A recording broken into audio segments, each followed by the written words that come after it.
Moi, people betray others, Moi gets back into power. After Moi, Kibaki gets power, Kibaki betrays the second liberation, such that we have people who have never believed in a different Kenya. They have never believed in the rule of law, they've never believed in plural politics, they've never believed in inclusivity, who are in power. Uhuru Kenyatta and now William Ruto. Why? Because those proper, who are in the opposition proper, during the one-party state and after, they have always betrayed one another and made it easier for systems people proper to succeed themselves. That's what betrayal has done to us. So it's not small matter when people purport to be part of a cause and at the same time there's evidence that they are not. It's not a small matter. So we can forgive, but please let us not forget the lessons. We can forgive, but please let us also historicize the movement and the revolution and withdraw from lessons from elsewhere. If there is no trust in what we're doing at a personal level, at a political level, in whatever cause we're doing, we headed nowhere. It will be scattered, it will be scuppered at the 11th hour, and everybody else will wonder what happened. So that's why Marabu, it's not a small matter when people betray a cause. It's a big issue. And in liberation movements proper, like SPLM, UNITA, even that one of Fidel Castro, if you betray a revolution, the punishment can be dire. You just read about those revolution movements. The punishment can be very dire, very, very dire, very unforgiving. I yield, Pepita. Thank you, Weston, for that submission. Of course, welcome to Homeland People, ladies and gentlemen. We are quarter to the top of the hour. I see Franklin and Eric has joined us. Joe, if you have a chance, get to connect with us. It will be amazing. Now, something I've also noticed, kuna kitu Gloria alisema na ikani touch sana. But we host very constructive spaces here on Home Run with Pipi. But the problem has always been Madarao, because I purportedly don't fit some level of standard for them.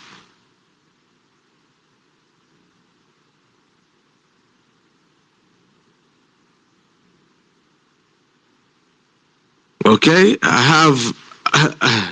there's a level of standard they are having, because some of these people I have reached out to them personally. Wow, unalengwa bro, unaenda kwa hizo spaces, you request for the mic. Oh. So I'm thinking if we even had a joint space, probably they already have people who hosts, who is going to be planned to talk, and of course, what is the reason why should people sit down to talk? So yeah, I think we need to also be conversant with the nature of people, like the way Weston has said. Tulifika mahali watu wakaamua ni pesa. Yeah, that is the issue. We can't address it. But the one thing that also killed us, apart from kudharawiana na watu wanachagua ni space gani wanaenda, of course that is their own personal liberty. We started bringing money so much, joleta pesa, alafu pia nyinyi wenyewe hatuaminiani sana. Yeah. So it was easy to buy it and sell it as is. Eric, how are you doing?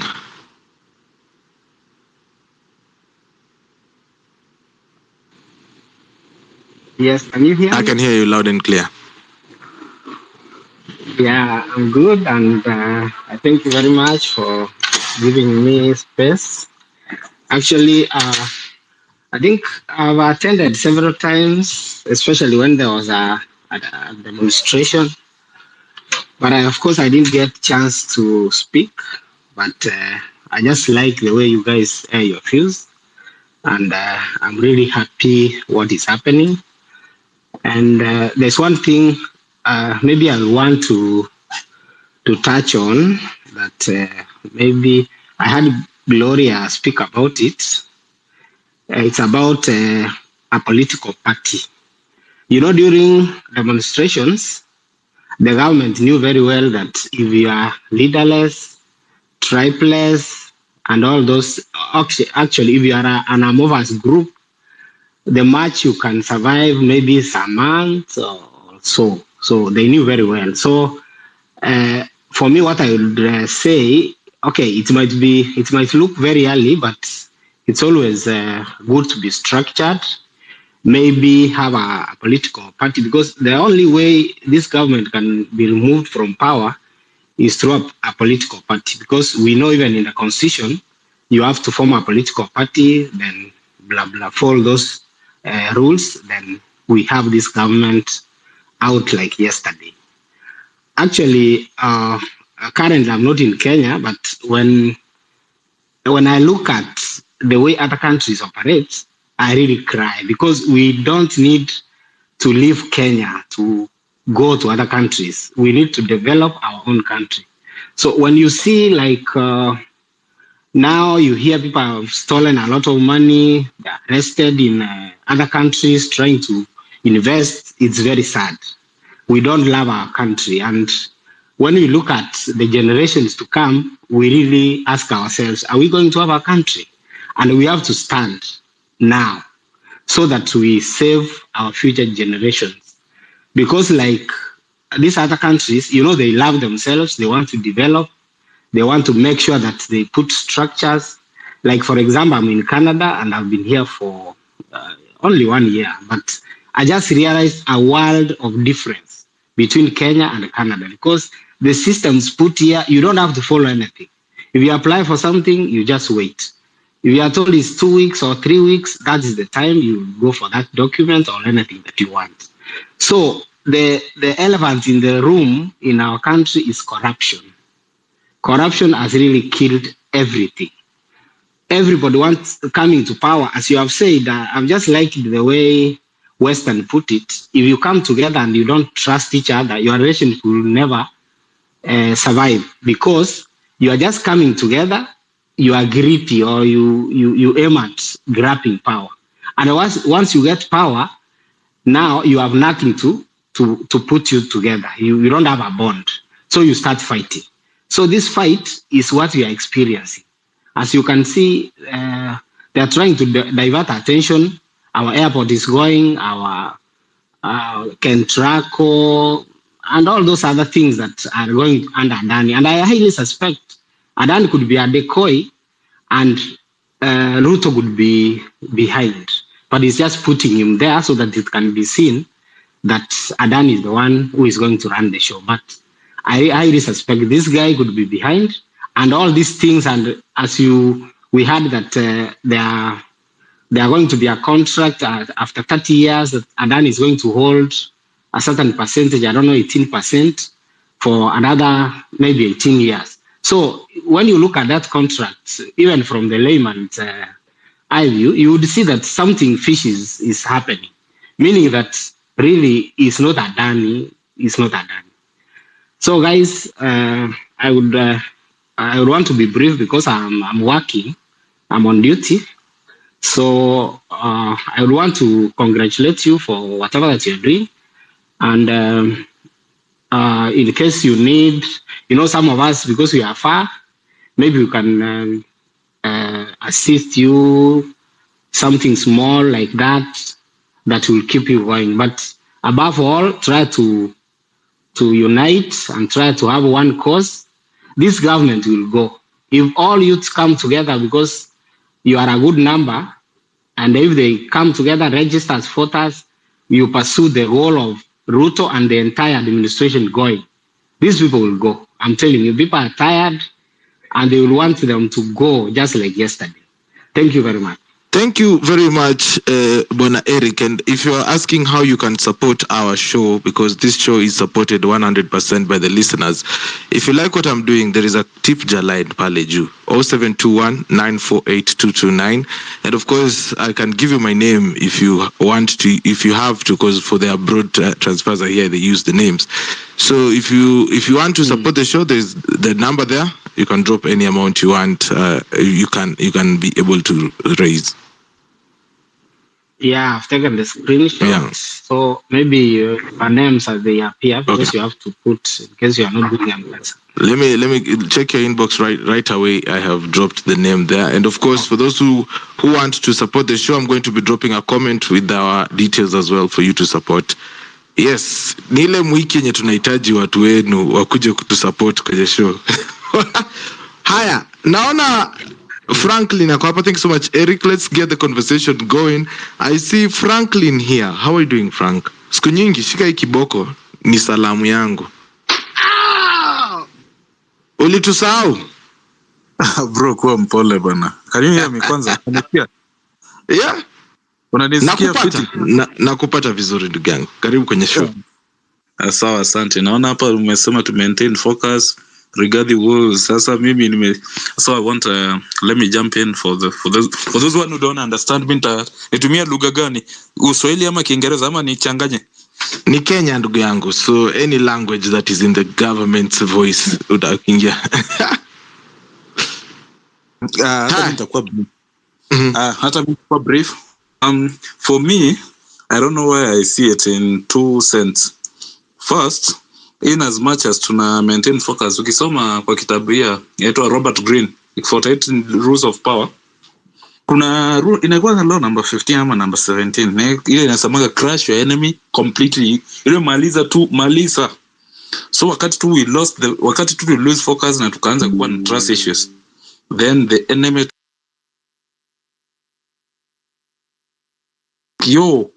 hao watu waliona sisi tumekuwa scattered. Kuna wenye wanasema wanalipa, wengine hawalipi, so tukajua unajua those trust issues. So hiyo ndio ilifanya sasa tukakuwa crushed completely. Ile tumemalizwa, tunaongea hii, wengine wanaongea hii, wengine tukiongea hapa mchana usiku, wengine wanaendea paycheck. It was very painful to kuona wengine wame make money, wengine hawajatengeneza, wengine kwa yani mnatoka kwa street with a good motive.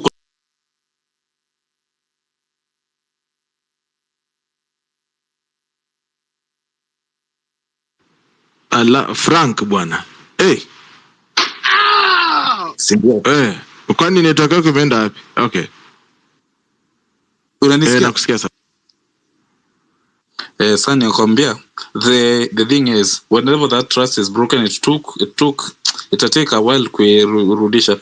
On Rigathi Woes, what I would say, hii mambo ya Rigiji na Murima, unajua mimi ni mtu ya Murima. What is happening here ni kama tunataka kushiftiwa attention. You see, kuna hii mambo ya Dani yako Ketrako, akona contract Ketrako ya sijui 20 ilikuwa 18 years.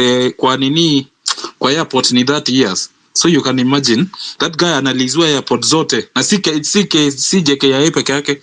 JKIA kuna Moi, kuna Wilson, zote za government for the next 30 fucking years akiwa na manage na mpati kitu ile. Kuna kasha kadogo tu mtakuwa mnapata suspect, mpaka unaanza kujiuliza. So wakati wanasema wanaleta impeachment, mpaka mtoya focus huku kwa Dani, mwanze kuongea timu Rigiji ameguzwa Murima, no attention sasa itoke kwa Dani, because that's the main thing.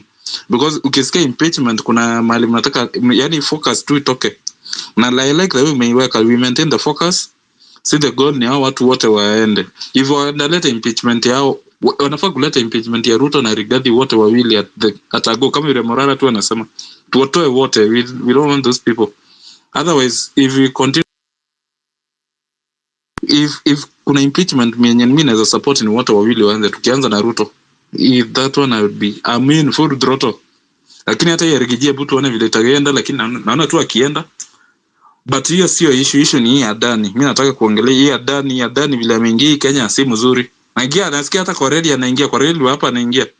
Na bado kuna watu wanakatwa pesa housing fund, housing levy na hata ijengwi. Only for money to be deposited in a Cayman Islands account somewhere. In Kenya, hii 1.5 mnakata housing levy, ndio hiyo.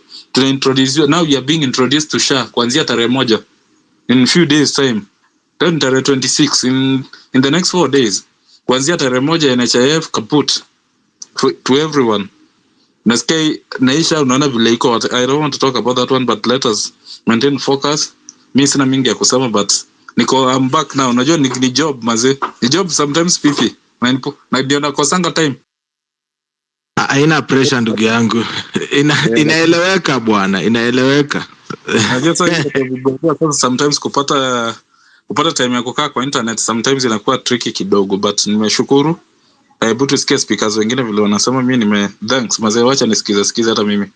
Asante sana Frank, it's always a pleasure to have you on bana. Unajua sisi kama spaces, sisi tumekuwa tukiwork for over a year now. I feel like I have been in people's lives in different phases of their lives, so I do not hold anyone to a standard kwa sababu alikataa kukuja kwa show. I'm used to it. Juza nikujuze, how are you doing? Yeah, how are you? I'm good. Well, asante sana. Mimi niko salama.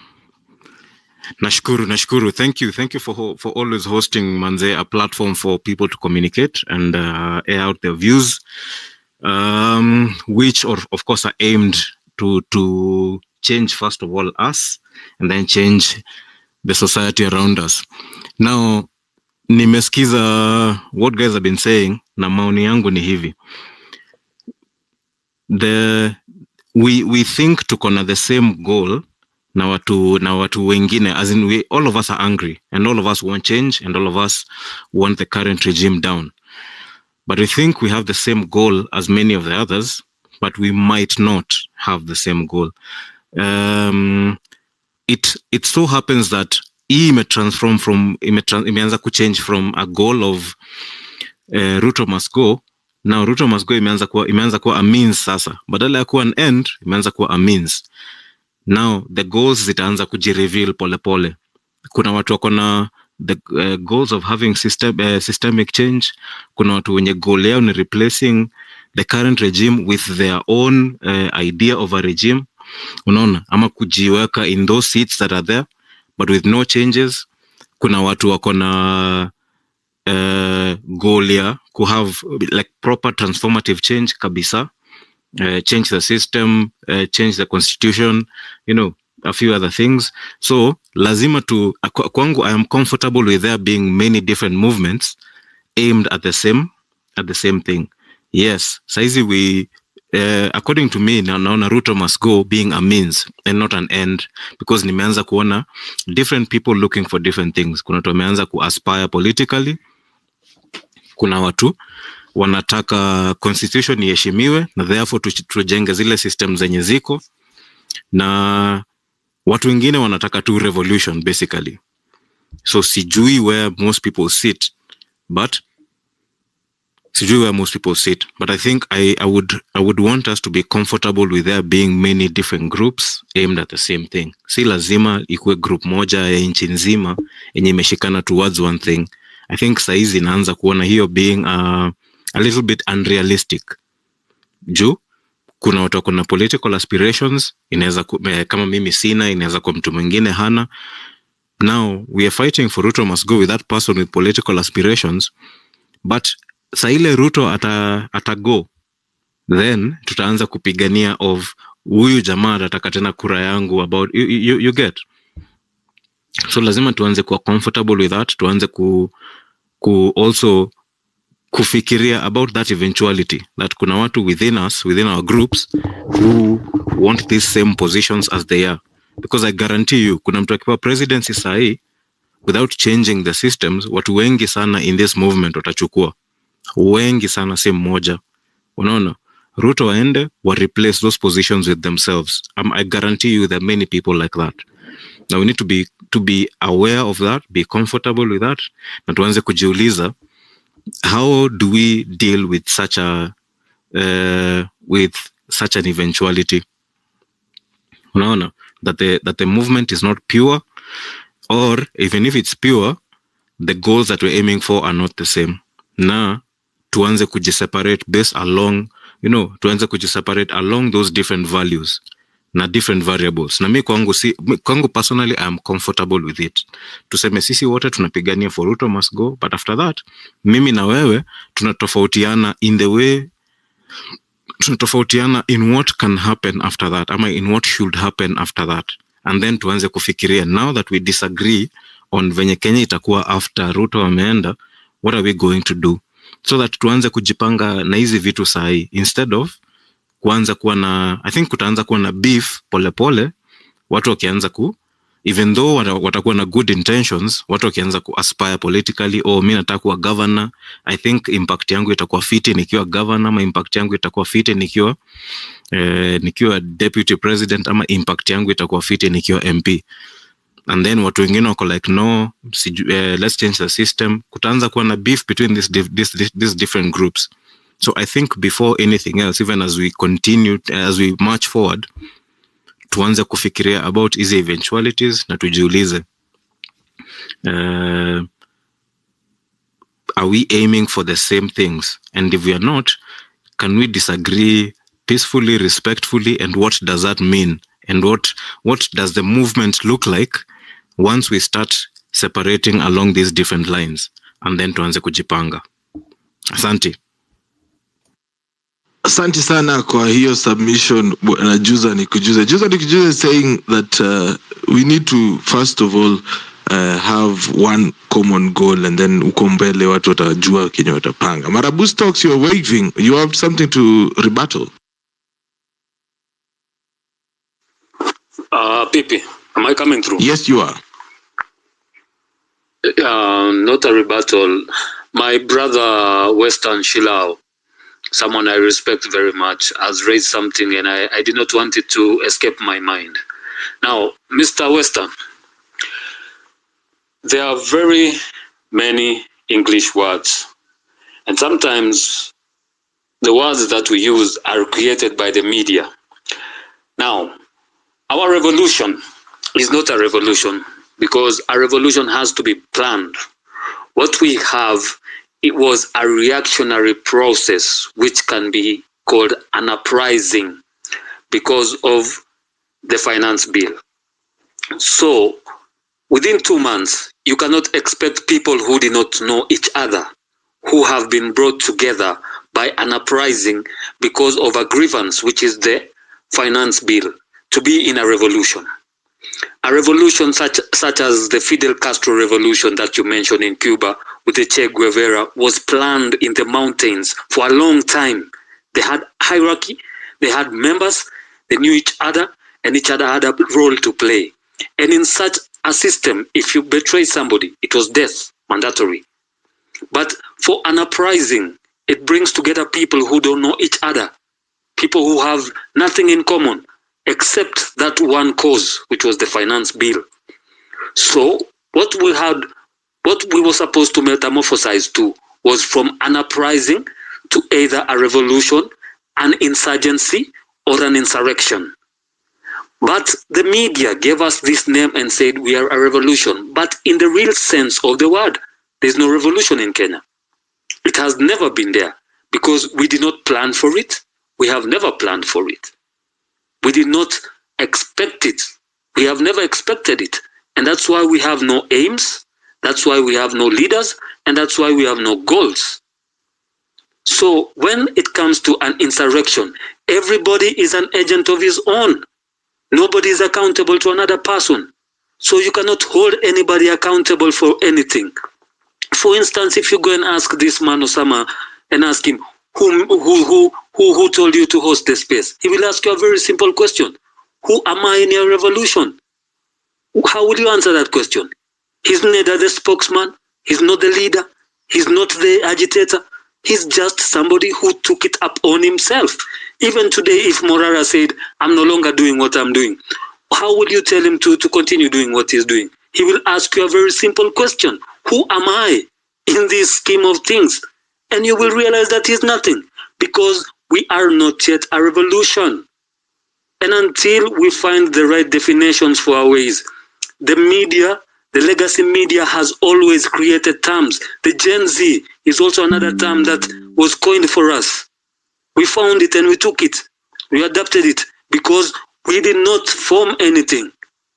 So until we find a time, then we can sit down either in space, physically or negatively, and say that we have formed something, PP is the treasurer, Western Shilao is the leader, Marabu Stokes is the spokesman. We now start to become accountable.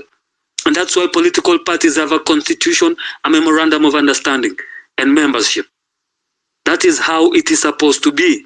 So you cannot hold people accountable for a system that is fictitiously in existence. It has no structure. It exists in the air. You cannot say that Hanifa is anything in what is Hanifa in a revolution? She doesn't know herself. We don't know ourselves. Can you hold such a person accountable? You can never hold such a person accountable. So let's know the position that we are in right now. In social psychology, there's something called the attachment theory. The attachment theory says that human beings crave for attachment and crowdism. But they would not know the reason why they crave for this attachment and crowdism. It is something that is naturally in a man. But without a structure and knowing where we are right now, we cannot say that we are holding people accountable for this reason or that reason. For the deputy president, I've read something new. I've heard him talking. And right now is when I think we people should really start listening to what the deputy president is not saying, not what he's saying. Okay? So I'm going to try and find it and share it with Pepita and see if it can be shared. But that is what I had to say for Western. I understand what you say completely, and I agree with 99% of it. However, to hold people accountable, to say that we can forgive or not forgive somebody, they really have to have a position that they hold. Because when somebody holds no position, then they hold no liability. Thank you very much for the time. Thank you for that. I don't know if Western wants to rebuttal or should come after Joho. It's 9 minutes past 6. Western, will you come after Joho? Yes, Peter, you want Joe to go first? Yeah, or you lose your chain of thought. Okay, so I come in, eh? Go ahead, yeah. Yeah, I mean, Marabu, I agree with him really, 100%. But what this movement was meant to do is something we haven't had in the Kenyan society before. A sense of solidarity, standing by one another, being bound by, common ideals, common values, common principles. And what I look at as revolutionary is the mindset that the existing social order is completely decayed. There's need for a new dispensation, politically, economically, socially, jurisprudentially, name it, as far as the law is concerned.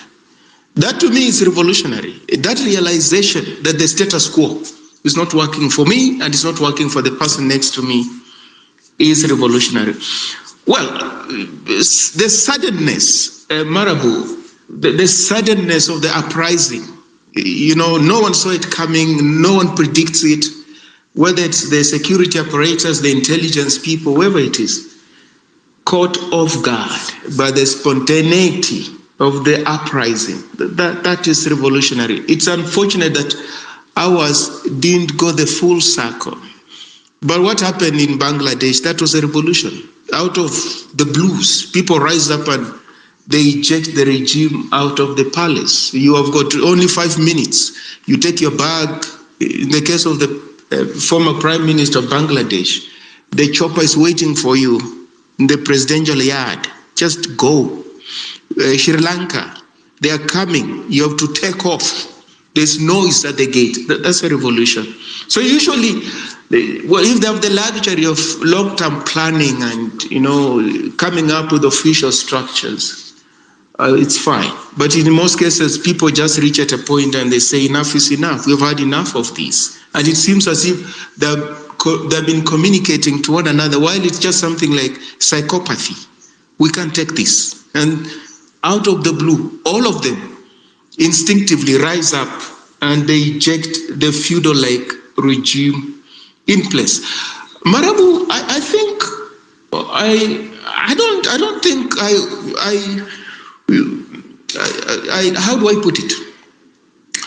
That we owe one another trust and confidence, and this spirit of, esprit de corps, because the formal positions that we hold.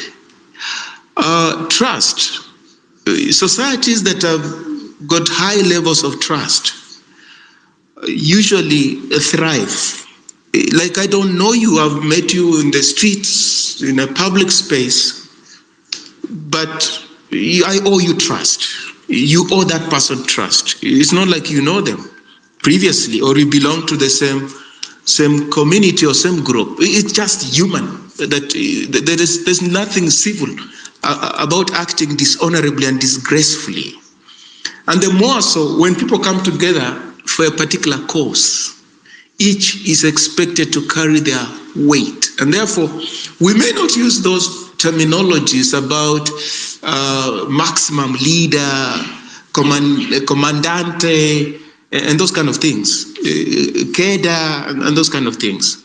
But those things, actually what they mean is that there's a high level of solidarity and trust and the capacity to stand by one another regardless. And I think that's just what you expect in a normal functioning society, that we will be accountable to ourselves first and foremost, and we will also be accountable to other people around us. We explain to them why we are taking certain decisions and why we are doing the things we are doing. But if you don't do that, then nothing we can accomplish. Zero. We cannot accomplish anything. So that's how I look at it, that civilized societies where people feel obliged to be accountable first and foremost to themselves and to those people around them, and that their conscience is so robust that it cannot allow them to take other people's trust for granted, or to take other people's feelings for granted, and to take other people's confidence for granted. And that is usually what enhances transparency. And that's why for people to doubt whether these political gladiators, you can call them that, they're actually serious or not, it's because our society is entrapped in mendacity, dishonesty. Dishonesty. Like lying is just a pastime. You lie with an open face, like Minister of Interior, when they say that protesters, while protesting, some of them fell down as a result of bullets. That doesn't mean it's the police who shot them. That is a classic example of how lying is a pastime, not just within the corridors of power in Kenya, but just across the board. Because when people are in positions of responsibility like that, lie openly like that, deny what is obvious, the most unfortunate thing is that mere mortals tend to think that kind of behavior is acceptable. You can behave like that and get away with it. You can lie and get away with it and nothing happens to you. You won't be stigmatized. There's no sense of shame. So that is why the imperative is not so much that we have formed some kind of a cohesive kind of entity with defined, mission and vision and stuff like that. It's only that we're human, we're fed up with the status quo, and we want it uprooted in totality. And anybody who believes in that kind of vision, in that kind of mission, then, if you may use the word, is a cadre. Is a cadre. Is a cadre of this movement. That's where I come from. And therefore, if people come to the movement and say, no, I've disembarked, well, it's fine, but it's disgraceful. That's not how you behave. Be part of a movement and then you commandeer it for your own selfish ends. That's not a normal functioning human being. And Pipita, as I learned, yesterday, someone, I think it's called Anthony, said something, and I said, okay, what is this? That is working on a bid to bring together Azimio, of what was left of Azimio and the Gen Zs, so that they form some kind of a coalition. And when I listened to that, I said, that was my fear. My fear was that when the question of leadership, political party formation, structures come in, individuals are likely to take advantage of that for purely cynical reasons. I mean, you can't say Gen Zs and what's remaining of Azimio, whether it's Kalonzo Musyoka and those other people, like really they can read from the same script. No, they cannot. What would happen, and you don't have to be a seer, is that political formation would take advantage of the Gen Zs for their own selfish ends.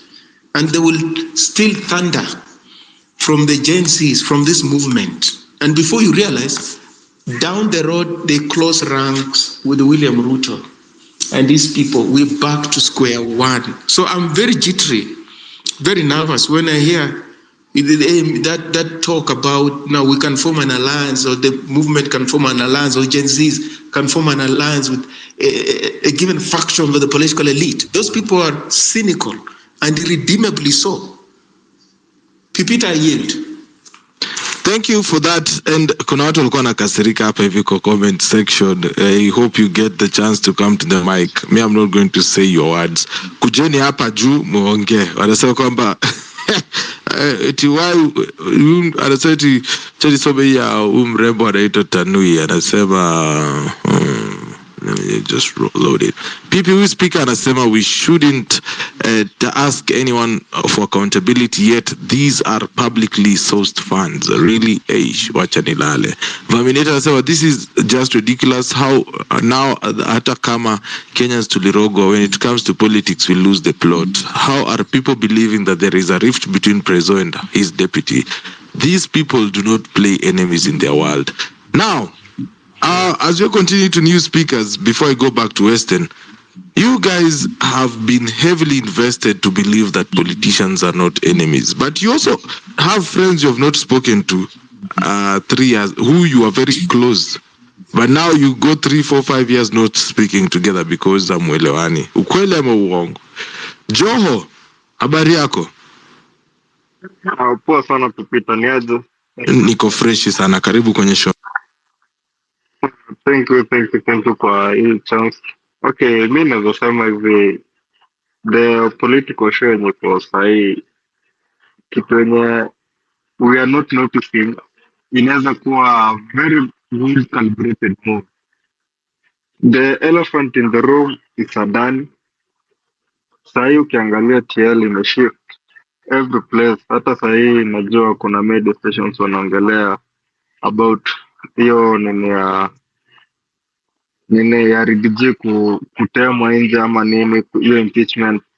Yeah, the shift is going from the things that tulikuwa tunadictate for to Rigathi. Now that's how they want to divide, like hiyo shift ikisha move the other side, they start their sinister moves. Utasikia shift iko inakuja on fast. What are we going to do? Like kila mtu nadhani amepitia hiyo kitu, ameangalia, it's not favoring us at all. Yani kitu ingine, Adani iko in the room, no one sahi anaongelea hiyo kitu. Unaona sahi memes watu wameweza kutengeneza memes, so naona Chelimo anaingiliwa from every corner. That's what they want. I mean, like, this is not the first time tunaona a shift kama hii. Ilikuwa time ya Ruto na Uhuru. They played their card well. Mwenye alishinda.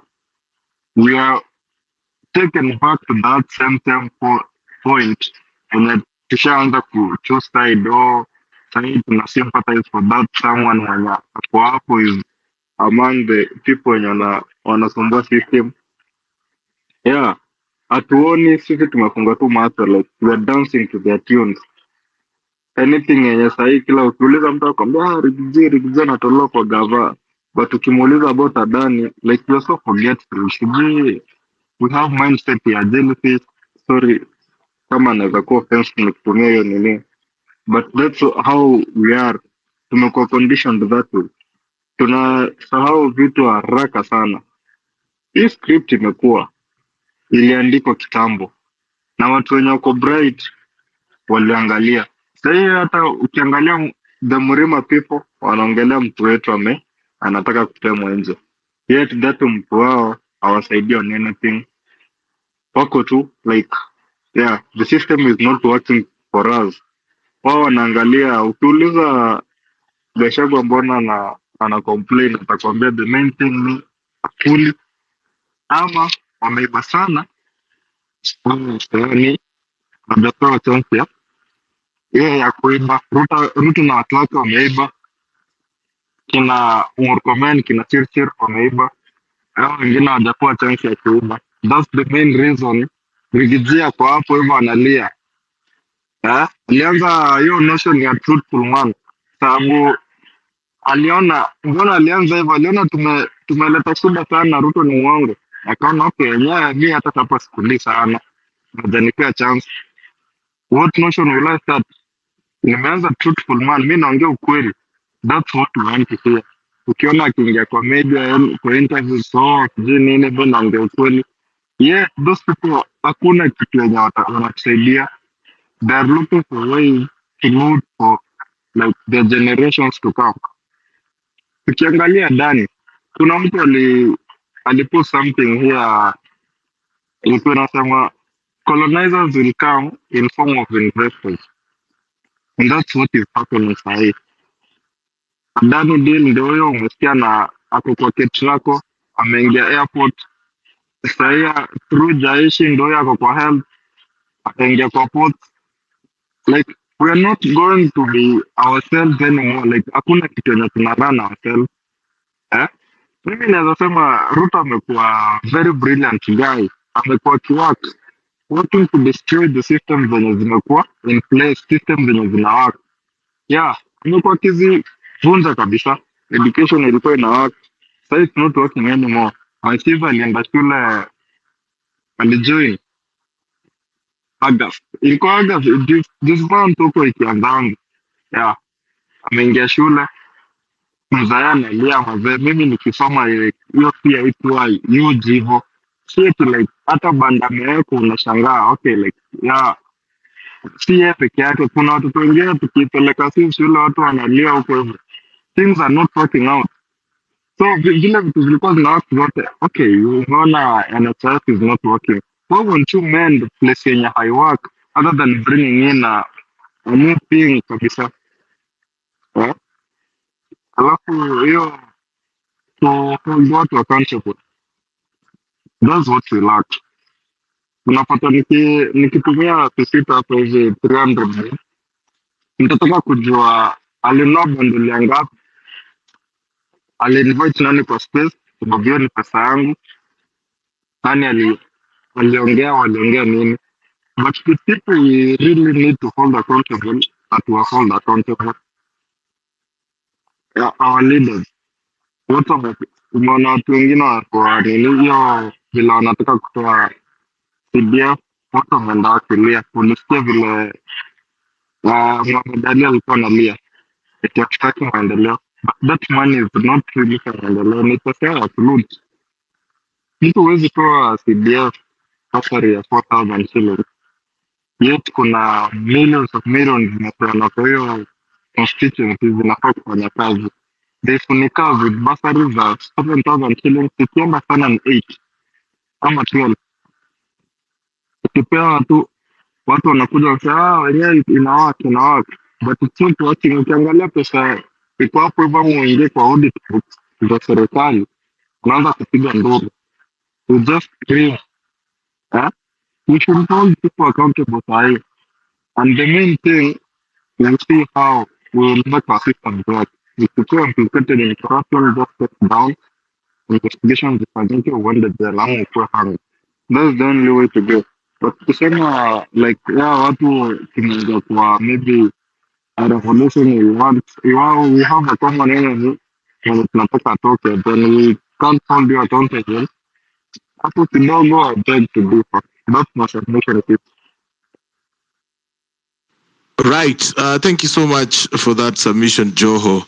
Of course. Ladies and gentlemen, this is Home Run with PP. Skiza jingle.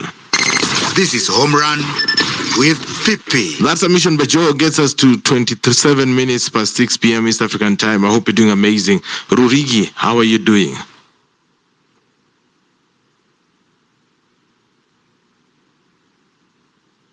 Rurigi. Yes, good morning. Is it morning over there? This is morning for me. Good morning. To me, it's evening, though. I hope you're doing amazing, though. You just said it is evening 6 p.m., you say? Yes, 28 minutes past 6 p.m. East African. This is 28 minutes past 11 a.m. Eastern Time, USA and Canada. So we're doing good. All right. Yeah, good morning to you. Good morning. Thank you. I'm barely woken up. I've just had my breakfast. It's my day off. So I am cooking with gas. Now, I want to say hi to you, Peter, to Western, Joho, all the speakers, Baba Jackie, who has not spoken here in my view, but I'm inviting him to take the mic after me. Baba Jackie, we have a history of 5 years and more. Now, this topic is very nice, and I've been waiting for this. And I want to say 3 things. Number 1, let's start with a chorus or a refrain that says, Ruto lies, and Ruto lies all the time, for that is his nature. We should begin all our spaces with that refrain so that we can remind people who we are dealing with. This is a sociopath, a thief. I don't even have words to describe the extent to which this guy is ready to go. Right now, this Murima thing is just a disguise to make sure that we are not paying attention to Adani. We are not paying attention to what is happening in Kwale, Taita Taveta, the mining thing. Why do you think Joho was a choice to give the Ministry of Mining and, blue economy? Now he has 2 chances. 1, to bring him in his drugs in a guise of, I'm sending a vessel to check on the ocean to see how fishes are doing, but he's going to get his cocaine into the country. And I'm not afraid to say this. This is known. Nobody doesn't know that he is a chief, the main drug dealer in the coast. Where do you think he gets this billion he was citing? He is worth more than the 2 partly billions, 2.5 he said he is worth. He said the rest is family wealth. Show us an industry that Joho runs in Mombasa. Show us even an industry in Dubai. There's nothing. So while of all people, you choose the worst of ODM, especially in Joho. I may have nothing against Badi. I may have nothing against the other guy, the other 2 ministers from that side.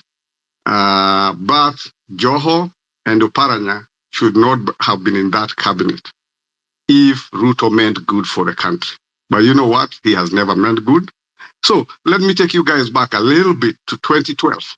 I don't want to go even to the Moi era. But do you know where Ruto has taken us? Back to 1991. That's the only time when the IMF came to Kenya with its own structural adjustment program and university. I was in my final year in university and we started paying school fees. Life became hell for university students from there on. We were the first cohort not to be employed, or rather to get our letters of appointment at the campus before we graduated. And after that, some of us took 5 years to get jobs. And from then, Kenya has been in that trajectory. Mm-hmm. Kibaki comes and fixes the problem a little bit, to the best of his knowledge, to the best of his ability. He gives the best, appoints the most qualified ministers, and let them do their job. No micromanagement. Okay? So we achieve in the first term, we repay the debt, and the deficit is taken to zero. And in the third year, we are getting growth of 5% and more. Then the referendum comes, and they split with Raila in 2005. He fires the ministers, reappoints those ones who are mean business, and the country continues to grow. Then 2007 happens. Everybody knows about 2007 what happened. It is that Raila won this time. But the margin was very small, almost as small as the thieving that Ruto did. Ruto did not win. He stole the election, but with a very small margin. On the other hand, Kibaki stole the election with very small margin. So when he put back, what did the statesman do? He accepted to do a coalition government. And the coalition government led so well, we got 7%, 7.9. We were heading to 10% growth by the end of Kibaki term. A country can only grow its economy if it is growing at 10 and above. You can revolutionize your country in under 20 years. That's what India has done. That's what Singapore did. That's what South Korea did. All these countries that have become the tiger nations, South Africa, they have grown at 10% prior to achieving their tiger status. Now, 2012, where I took you back, we make the mistake. I say we, Kenyans, and especially the Murima people. They are convinced that Ruto is a good choice to deputize Uhuru, knowing very well Uhuru and his family are actually the source of the problem of Kenya, economically, land, everything. So personally, I had just come back from the United States. I was in Kenya in 2012, and I followed those elections. I told my family, guys, if you make this mistake, elect this duo you're calling Uhuruto, you have sent us back 20 years because these guys will stick to power. Yangu Kumi, Ruto Kumi. That will happen, whether you like it or not. Once these people are in office, they will stop at nothing. They will kill. They will loot. They will do everything. Is that not what has happened? Today, when I go home, people call me a prophet. How did you see these things? But these things are open for anybody with even a grade 3 education. So let's not start saying, I wonder, that's my first point. Why are we so surprised that this is how Ruto is performing? This is scripted. This is a scripted thing from 2012 to ruin the Kenya economy and loot it. So what they disagreed on was who is looting more. Come 2022, way forward, we are back to almost 20 years. I thought probably we'll go back 10 years, but we went 20 years. And then Ruto, so we went back to 2002. Then Ruto comes in 2 years, he takes us back to 91. So if we let this thing continue, do you know where we will be by the end? If Ruto gets a second term, he is taking us back to 1963. While he told us that he is gonna not do forced disappearances, he's not. Nobody's gonna kill. He has killed the number that Uhuru killed in 10 years. He has killed in 2. He has ruined the economy that he ruined in 10 years. He has ruined in 2. So we are eventually going to 1963, and the dynasty he was talking about, he came to remove. He wants to be the dynasty himself. So any Kenya of good thinking, if we don't get this guy out in 27, I know right now it's difficult because he's already too entrenched. You saw he was in Haiti. And we are just praying that Trump is elected in the US because Trump is a no-nonsense person. I never liked Trump, but for interest of Africa, I pray every day for Trump to get that seat. He'll ruin America, but he'll fix Africa. So that's my prayer and prayer for everybody. Finally, this Mulima story, nobody believes it. Even a child of grade 1 knows this is choreographed so that you can divert your mind from Adani, from elsewhere. All ye thinking Kenyans, please do not listen to that Murima nonsense. Do not for even a minute. When I see it on TV, I switch it off. I don't want to hear Ruto. I don't want to hear this Murima guy speaking. All I want is for the Gen Z, the Gen Zote, who came together to make sure in 2027, we send these guys home as a package, including Raila, including everybody, including this so-called leader of ours who has emerged, is now a state operative. Yesterday, I was with Miguna personally, and if you follow his tweet, he shows you why Morara is not the next leader. Morara is now compromised. Even the guy who he got accident with is a state operative of the Rike. They call it Reke Squad. This guy was sent apparently to protect Morara, but he had to send a message to Morara. Morara is now so afraid. Going forward, you will not see whatever he was doing, and eventually he's going to be compromised, be offered some seat, maybe in parliament, and we have lost that one. He is a goner. Thank you very much. That's all I wanted to contribute. I'll keep listening. If anybody has a question, I'll stay on for a little while. I'm leaving in about 30 minutes. Thank you so much. All right.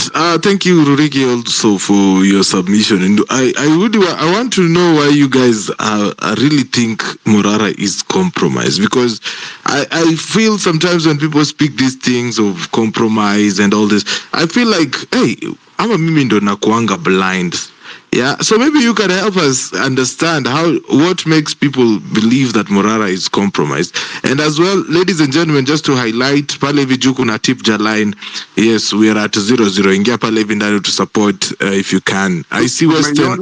Tumeiona na nikitoka kwa hii space immediately utapata pesa ya mboga. Asante sana Rurigi. Na ya network. Where is our friend Kurt Sonko? Kurt Sonko today is not within the space today, but yeah. Okay. Yes. Yeah, that's a good guy, and I find it difficult to distinguish between your voices. Allah, that's a first. Yeah. So sometimes I don't know whether it is Sonko or you talking, but at least now the way you have put your whatever, I can see it is Pepita. So yes, very good job you guys are doing. Thank you so much. So if you want me to respond to that question you're saying about Morara, up to yesterday, I was convinced that, like you. But I spent 2 hours with Miguna, and he laid it out on me, and I agree with him that this guy is compromised. You know, where the compromise comes in is this. When Morara was working by himself and doing impromptu visits without nobody knowing where he's going to go tomorrow, no itinerary, he just appears, does his job, takes the video, no bodyguards, nobody, just takes the video. That is when he was making the point. Because even the state could not be able to follow him. They don't know where he's going. They don't know what he's going to do tomorrow. They don't know whether he'll be in Muranga, or he'll be in Kiratina, or he will be somewhere in Mandera. That way he was succeeding. The minute he started now formulating that I am going to be going here, and he announced it beforehand, and people now start coming to congregate. It looks like a good thing because now he's attracting crowds. But on the end of the day, the state is now able to monitor him so well. And don't think Ruto takes things sitting down. Ruto is not a joker. He did not get this thing. Can you imagine somebody defeating this the system from inside? It has never happened in Kenya. This is a new thing. So you think Ruto will agree to just lose it like that because of a young man who so irresponsibly yesterday, I listened to him saying that I will not hesitate to jail Ruto. You think it's an easy matter like that? This guy who was in Hague and killed witnesses, Ruto is like an injured lion at this time, which has already tasted human blood, like the man-eaters of Sabo. It will eat man. gladly. Murara will be consumed like if he continues to insist and refuse a compromise, his life will end up like his grandfather. I can tell you, as a Kikuyu elder, we have seen this and we are warning him, if he does not change his ways, come back to his original ways in these guys, don't accept to be compromised, don't accept any state security, because those are the people who will kill him. The accident was to send him a message. We can kill you at a whim if we want. But this time was just to warn you. Okay? So it's not compromise in the nature that he is seeking it, but the state is seeking to either kill him or compromise him, whichever is easier for them. As we go closer to 2027, these threats will become even higher. If he is seen to be actually be able to mobilize the community the way he is doing, he will be eliminated. Take that to the bank. Okay? So, right now, anybody who is of good thinking and good interest for Murara should advise him to go back to his original ways. These guys, no security, just appear on yourself, organize with the people on the ground, they come and meet you, you do your video, don't even post it live, post it after. Don't do it live, so they don't know how to track you. If you go live, they will know where you are. Now they already put security following you in the guise that they are protecting you. Because personally, I've written to Ruto. Ruto was my classmate in University of Nairobi, somebody I know. I've told him, if you kill Murara, personally, I'm going back to law school so that I can come and prosecute you in the Hague after power. Whether it's 2032, whether it's 2027, you are going back to Hague. Me and Miguna will make sure you are jailed for life. That's how serious we are with this matter. Thank you very much. So whoever does not believe that Ruto is a threat is like you're joking. I've just given you an example. The hungry, injured lions of the Savo, during the railway building. Once a lion is injured and it has tasted human blood, it will stop at nothing. It can even have 1 million gazelles, but it will still go for the human. So Ruto is like that. Dangerous. Dangerous. You play with him at your peril. We can afford to talk like this because we are in Canada. And I'm telling you, the minute it is known that I'm associating with Muguna, I may not even be able to come to Kenya. So let me stop at that point. Thank you very much.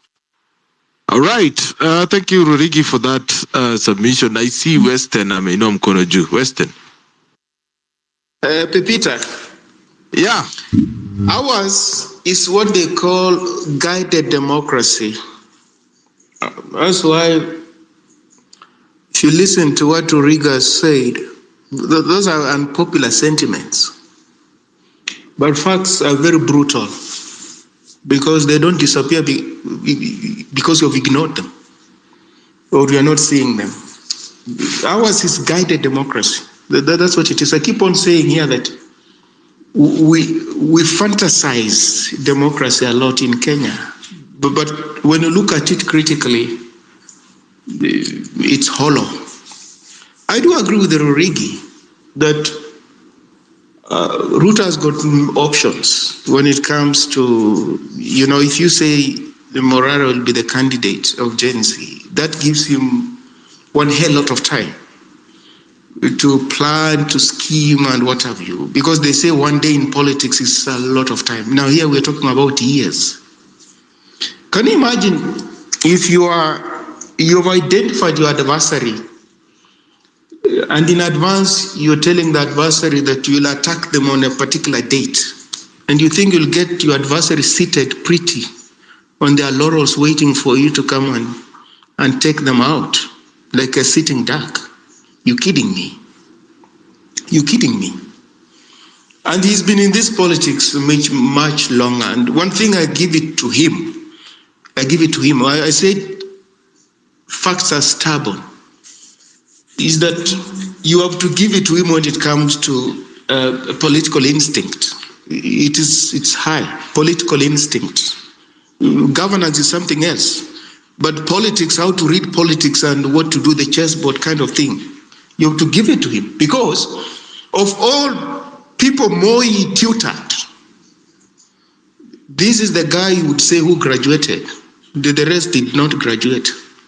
And he's a student, you would say, he even outsmarted the teacher. He did outsmart the teacher.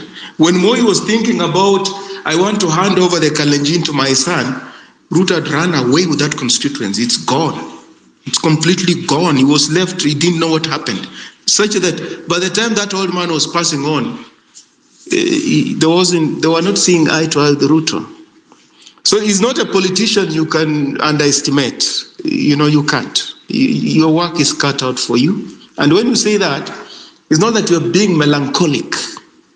It's not that you are selling hopelessness. You are saying that work is cut out for us. And we have to crank up our thinking, our strategy, and we have to be brutal with one another as opposed to, telling one another the things we want to hear. For me, Marari is about what I've listened to him say and stuff like that, nothing else. When you say your ambition is to become a billionaire, immediately billionaires in Kenya can identify your weakness.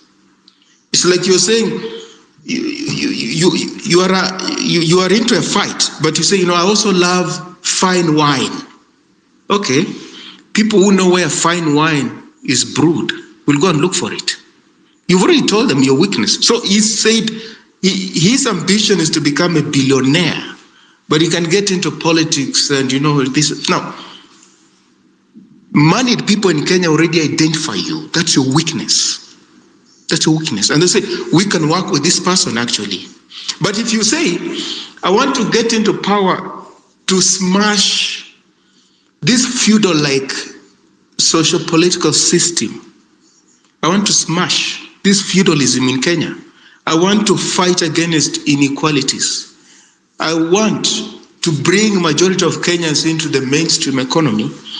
People who have got money will sit up and think how they're going to compromise you. Because you're wedded to something bigger than yourself. But once you're wedded to something like wealth and money, you have not conquered yourself, and therefore you can't conquer anybody. Self-conquest is the greatest form of conquest. If you can't conquer yourself in terms of the things you fantasize, the things that make you salivate, well, you are fair game to those who have been in this game much longer. Do people know that in the last election, there were Gachagua candidature was suspect? Do people know that? When people say no, some candidates really, do people know that candidature was suspect? Do people know that? Because I would listen to people say, no, Gachagua can get, 200,000 votes, 500. I say, you're kidding me. Do you know how many 200,000 votes are in a presidential election? Or 500,000? Do you know how big that number is? No, he's going to get, no. Then you realize, no. This candidate here is out to serve some nefarious purpose.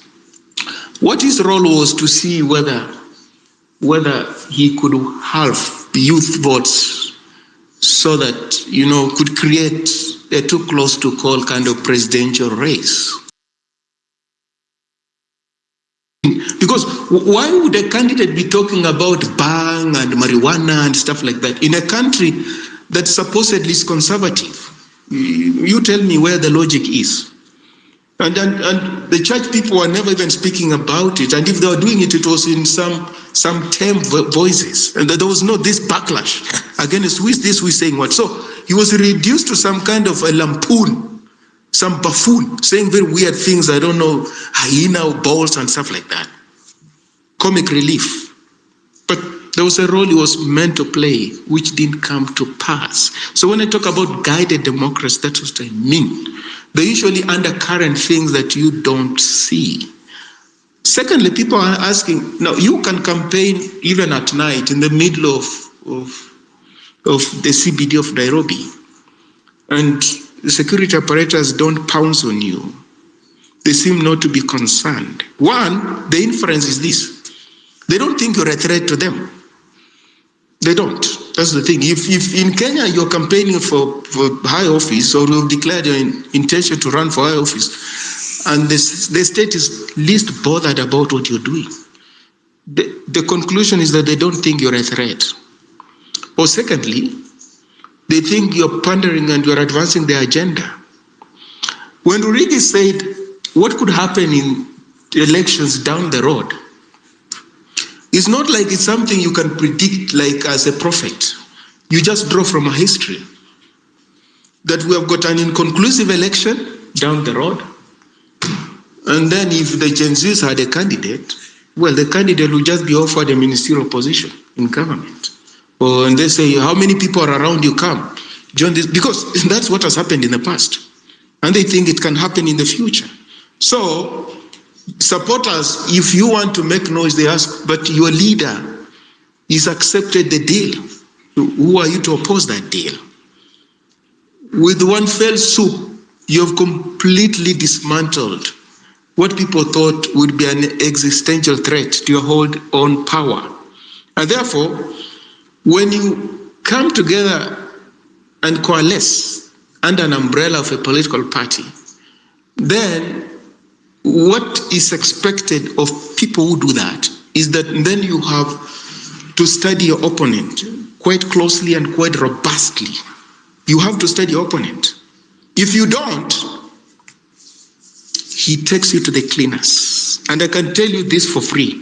Towards 2022 elections, Pepita, I think that day when Raila Odinga and Uhuru Kenyatta shook hands outside Harambee House, if you remember that day and that year, a colleague of mine who is not even a Kenyan told me, my brother, you have to prepare for a Raila Odinga presidency. And then I asked him, why do you say that? He told me, yeah, he's going to be endorsed by Uhuru Kenyatta, the sitting president. And the two of them, I don't think there's anybody in Kenya who can defeat them. And my response was terse and immediate. I told him, it's not going to happen. It will not happen. He didn't believe me. He was not the only one who didn't believe me. Even some of my close friends, and they didn't believe me. They said, no, you must be high on something. This can't happen. I said, he is not going to defeat this guy. Well, I said, okay, after elections, you can call me, and then we talk about it. After elections, yes, some of them, they called me, but what were you saying? How did you know this would not happen? I told them, we asked him how I knew. I could tell because this guy is really ruthless in the way he's organizing himself. These other guys are taking things for granted. You can tell, completely disorganized. I don't think they have what it takes to beat him. They said, no, the might of the state. I said, no, that might of the state is delusion. You're not going to beat him. And that doesn't mean I endorse him or I don't. That's what I'm seeing. It came to pass. 2016, that was the first time also. When everybody else was saying, Hillary is going to defeat Donald Trump. And I told people, no, Hillary is not going to beat Donald Trump. Donald Trump will beat Hillary Clinton. If Donald Trump defeated those presidential aspirants within the Republican Party, then there's nothing is going to stop him. He's going all the way to the Oval Office. Say, no, it can't be. No, don't. Say, okay. The US elections usually play themselves out in the media for all and sundry to see and follow. After the elections, call me and tell me what the results would have been like. Well, some of them did come back to me, some of them did not. So I'm telling you, I usually cut out the noise and what is it that people are saying. I just have to look at what's happening here. What is this candidate doing? What is that candidate doing? And what are the chances of this candidate? That is it. That's what I do. And that is outside of my preferences. It doesn't mean, even if I prefer you to win the presidency, and I'm convinced that you can't, I will say, no, you're not going to win this thing. If I believe you're not going to win this thing, or you don't stand a chance, but I see along the way your chances have improved, I'll say, no, this person at the beginning didn't stand a chance. But now he has got a realistic chance of winning this thing. But what do we do in Kenya, Pepita? What do we do if I've got a candidate, even if I see the weaknesses of that candidate, even if I see their campaign is not up to scratch, I still cling to that candidate? What does that mean? It means now I'm prioritizing my feelings and likes as opposed to dispassionately reading the political happenings before me. So I can see Raila Odinga's campaign is in a shambles, but because he's my candidate, I insist that he's going to win elections. That's not how it happens. And when he doesn't, I think, oh, something happened. No, I can see this is not my candidate, but his machinery is well oiled. He's the candidate to beat. I will say, no, I lock it out. It's called cognitive dissonance, whereby you're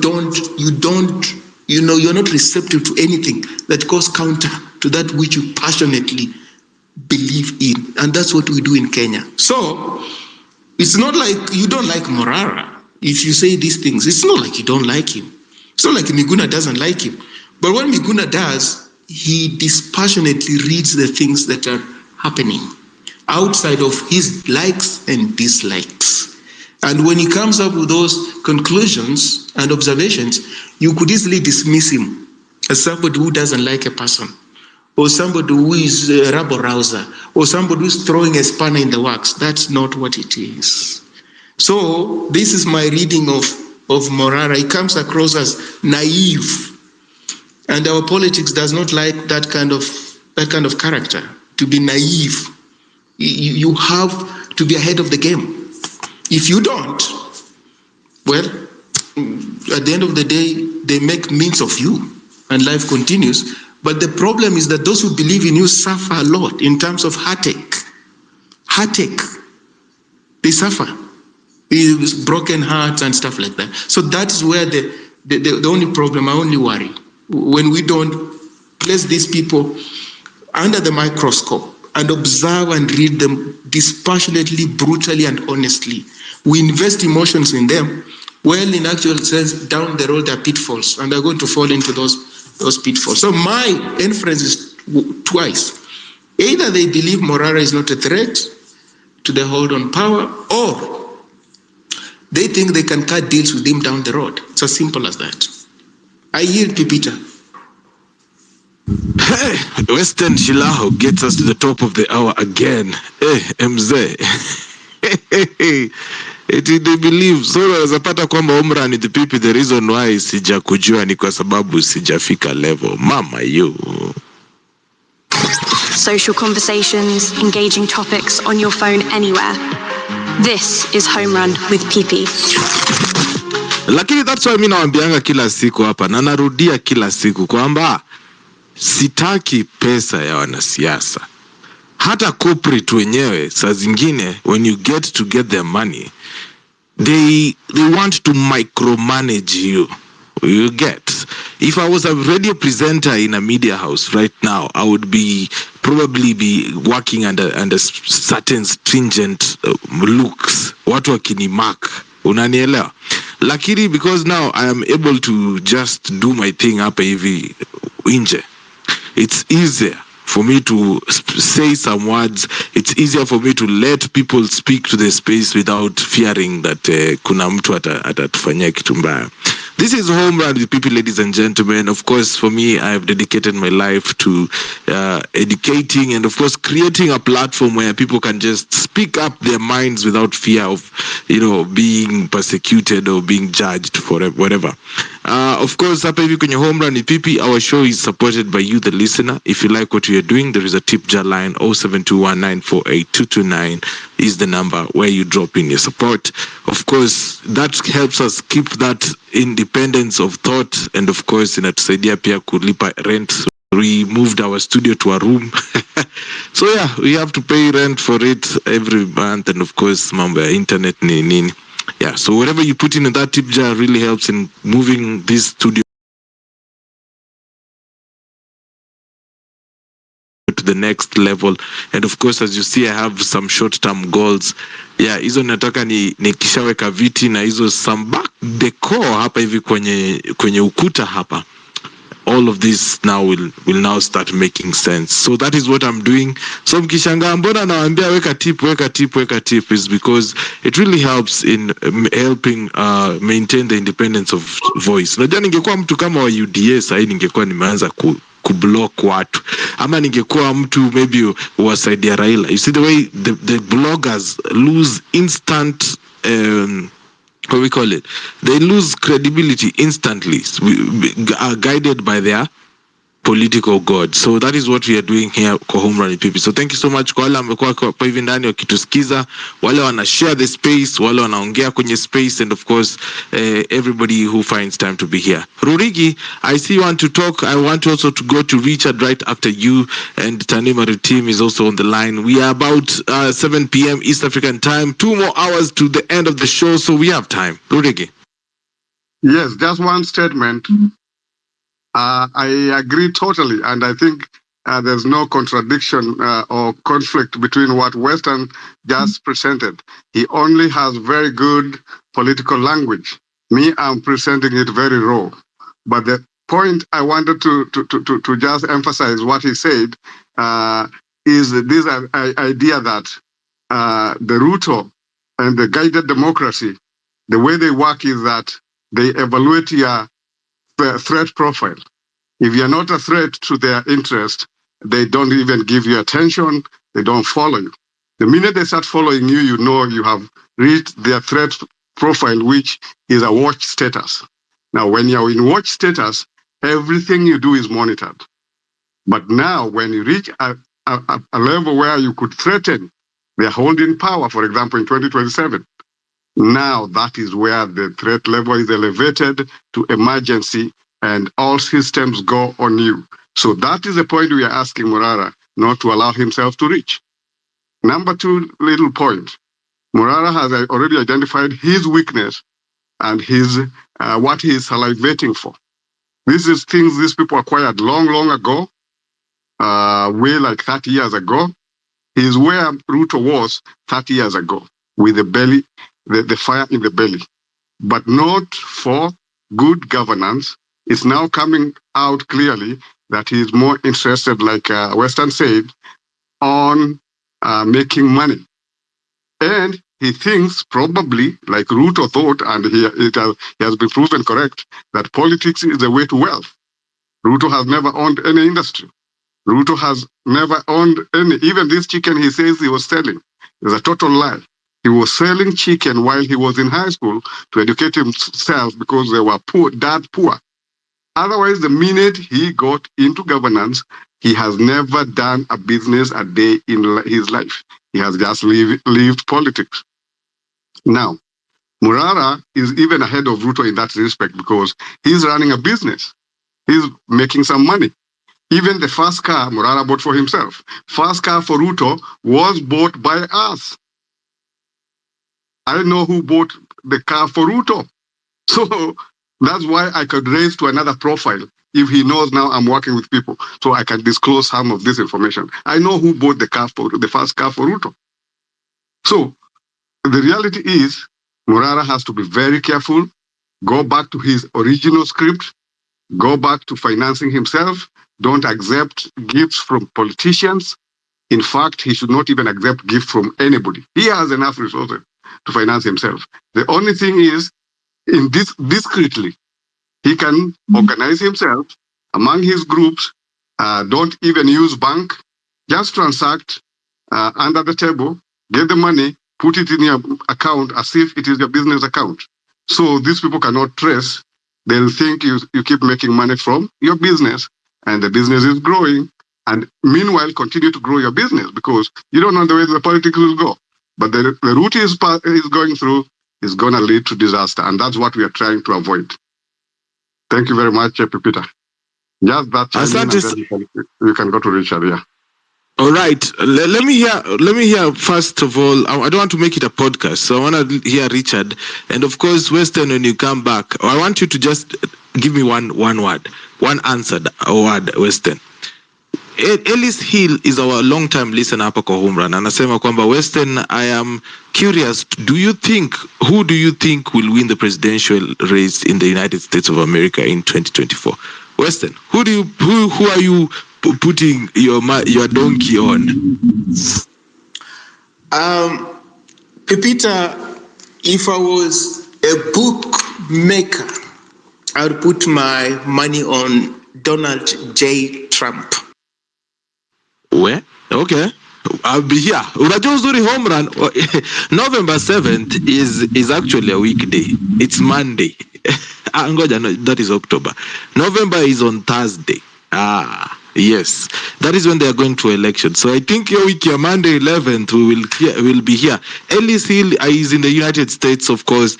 He is definitely going to be affected directly by whatever outcome that election is. So yeah, our American listeners, our Kenyan American listeners, unajua kuna kitu mnesahau kujua kwamba we have dual citizenship in our country. Yeah, so mtu kama nani? Mtu kama Miguna is a dual citizen, and very many other people, even some of them are listening in this show, who are American citizen and Kenyan citizens. Nyinyi ndio mmebarikiwa. Thank you so much Hannah for the tip pale hivi ndani kwenye tip ja. Naona Richard. How are you doing, Richard? I'm doing fine, PP. I just want to confirm if you can hear me. I can hear you loud and clear, bro. Thank you. So, PP, I've heard what Rurigi and Western, and I respect Western because he always has deep historical context when he's explaining his points. But one thing I'd actually want to disagree with them is, sometimes we overanalyze situations, and I would like to bring us back to what Moi had. The reason why Moi left power in 2001, he actually knew for a fact that people are not going to be with him and the wave was moving away. Moi didn't drop elections because he was too old, he was going on retire. He actually left office because he saw the games he had been playing for all this while were actually not coming to any fruition. So when he was fronting Kenyatta, he knew for a fact Kibaki was going to win. So elections are won because politicians push narratives, they use tribal lines, they use emotions and all these other things. Unless you're leading a banana republic, elections are not won because politicians know how to plot. They can plot for all I care what they want to plot. But at the end of the day, what do you bring people to actually get to vote on? Do you use the emotional card? Do you use the tribal card? Whichever thing you'd actually want to use. So whether Ruto is a brilliant, plan and all that, I mean, Uhuru had all the intelligence with the Kibisha and Matiangis. But how did they fail? This guy actually spent his whole time capitalizing on the sympathy vote for all his while. The same thing Gachagua is actually doing right now. That's how he won the election. It's not because he's brilliant. Yes, he might be brilliant in terms of playing political games, buying parliament and all this and that. Yes, he learned from the best Moi. But if he's going to win in 2027, it's not because he's the brightest of all. It's because he'd have made a case and an argument for people who are actually going to vote. And that's where the battle always is. So the political games that people usually play, and I think what Rurigi and Western actually trying to analyze, I completely disagree, and respectfully so, to actually say, at the end of the day, yes, there's that element of stolen votes and, what happened, open the servers and all that, the vote that actually ended. A lot of people did not vote. The dynamics in every election are different. If Ruto is if Morara fails, as an example, very obvious to push himself. It's because we, as the young people and people who believe in change, and whoever will actually vie, because he's not the only, and I think he's made it clear and he said, I know he has the ambition, he's not speaking it directly. He wants definitely to run for that bigger position, but he's said if somebody else comes up and people are really going to support him, then he'd actually be happy with that. So at the end of the day, we would only push for the change we want to push for if we want to. It's not Ruto who's going to make Gen Zs fail with what they're actually trying to do. And every other generation, I'm using Gen Z because probably they've been the face of that discussion in the current context. It will actually be because of the infightings. The suspicions, somebody is being bought, they're being compromised. Anywhere in the world, no one beats intelligence. How intelligence is processed and is collected, you can never beat, not even the president himself. And unless you just turn that office down and legally say, we don't want intelligence anymore. So the arguments you're making about, or maybe somebody would be compromised, because even the point somebody made that, his weakness is money. He was asked a question in case, I'm hoping that's the context, where he was asked, if you're in the European countries where guys, everything else is running well, what will you do? He said, I'll be a billionaire right now. He didn't say that he wants to make millions out of politics in Kenya. So I think, I don't know what we Kenyans want as a people, because we have to stand on one side and push for something. I agree with people who say we can never put and bank our hopes on an individual. But if somebody is fronting, or people should actually push, unless Kenyans decide what they really want. And I'm not really trying to make a case for the guy. All I'm trying to say is, at what point would we come together as a Kenyan people with something that is imperfect, yes, and actually trying to push it better? Because the discussions we've had for the longest time is, how do we keep people accountable? How do we have this wave of accountability moving? Because all politics and the gatekeepers and the all-tax, they actually know their political games. Oh, Murima, Uhuru is not supporting Rigathi, but is supporting Kagwe and all. They're actually playing in their element and their game. And I've made this argument here, PP, before, and actually said the reason why the Gen Z movement actually succeeded, it's because we were playing our own chess. We had our own chessboard, we were playing our own game. Politicians never understood it. Right now, they're actually trying to get a hold of it. That's why you even see people desperately saying, comrades, were UDA, trying to actually buy and reap in the young people. The kind of fights we've had online. And again, remember, most of the guys who actually make noise on Twitter, and I'd agree with people who say, never actually end up voting. The actual people who vote are people who are convinced and told, who need Mtoto Murima. These are the guys, and all of us. Right now you actually have a middle class that is interested in politics. There is a dynamic that no one actually sees. So I agree with people, and I'm very analytical by nature, and I think people, that. I always like to analyze things deeply. But one thing I'd urge us all, I've seen even what Miguna said, and I'm happy Rigi says he's talked with him. But by all means, he can have his suspicions and his reservations, all of us actually. But how do we grow something imperfect, put accountability and push a narrative that can actually resonate with people? And for me, that's the most important thing. Because we can never have 100% perfect movement, perfect candidate, perfect everything. I believe even if God picked Moses and even brought himself to actually come and run as president, you'd have Kenyans, they always want to discredit one thing or the other. So the argument I'm actually making here is, even as we discussed the Rigathi's Woes, because I don't really care. If the guy is impeached, so be it. I mean, who really cares? We should actually get to care about what we're pushing for. Politicians keep putting their narratives and all that.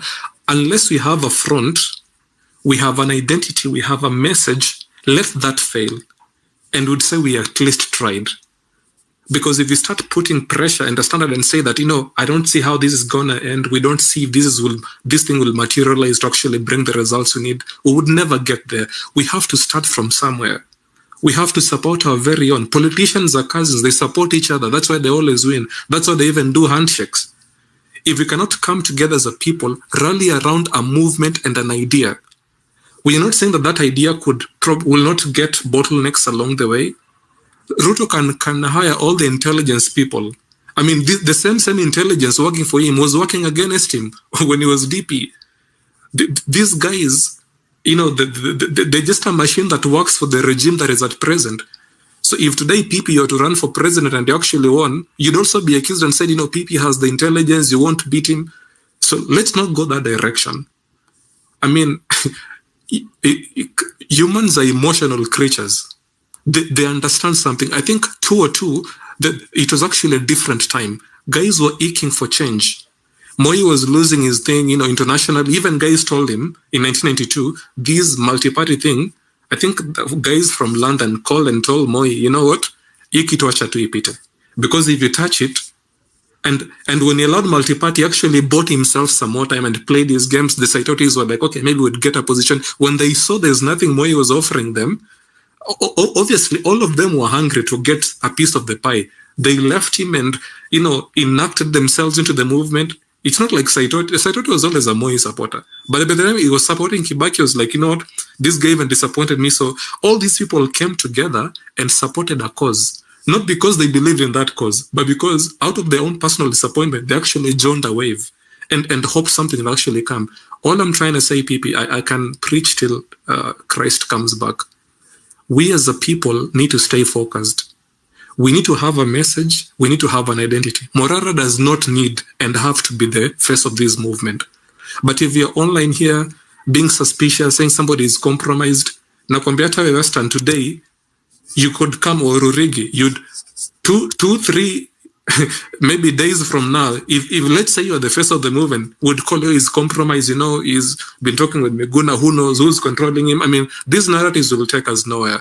The only thing we should ask ourselves is, are we ready to at least tickle this system and fight the status quo? How willing are we? To what extent can we push our muscle to actually bring? Because the dynamic is changing. To believe that the current politicians have the game on their hand is also being, it's also being untruthful, because they understand the ground is shifting. Maybe they are changing with the times and they're trying to still have their own influence. So it's definitely a big task, yes, but we really have to be organized with our messaging and what we believe in, and keep using whatever we can use to actually get where we want to get. I believe that's how we'd actually go about it.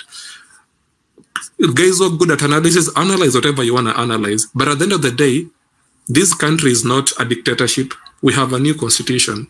It all ends up in the vote. If no one votes for Ruto, hata sipata vote moja, even if he steals, how many will he steal to get it to his own basket? So easy issues as due intelligence and all that, the intelligence can do whatever they want to do.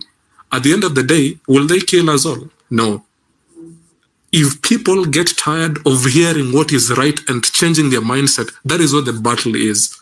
If you cannot battle and win on that front, then definitely whatever noise we make, we won't get anywhere. That's where the battlefront is. I believe that civic education, it probably is a start. It's not getting the results, yes, but if we keep building this movement and by God's grace, I don't know, try to penetrate and help people see a different perspective, perhaps would even, I don't know if would take away the wave and mood from people and have them look at this new front, but that's the way to go. So who is planning what, to me, it doesn't matter. The only thing that matters is how do we get people to buy into a narrative? I yield, PP. All right. Thank you so much for that submission, Bwana Richard. Ladies and gentlemen, it's 19 minutes past 7 p.m. East African time. Remember, Home Run with PP comes to you 4 p.m. to 9 p.m. East African time, your time. This is Home Run. Let's go. Niko na jingle tu moja hapa, ngoja kidogo, acha niwaangushie ka jingle hapa hivi. I want to hear the new speakers before I go back to Rurigi so that I don't make it a pod. You are listening to Home Run with Pipi. Weekdays from 4 p.m. to 9 p.m. Thank you so much, Richard, for that. For those people who don't know, Richard was actually my high school mate. Wakuja ku-host my high school mate wako kwa show, bwana. What is this? This is what we are fighting against. But Tanui Marutim, how are you doing? I can't hear you, Tanui. Do the refreshing thing.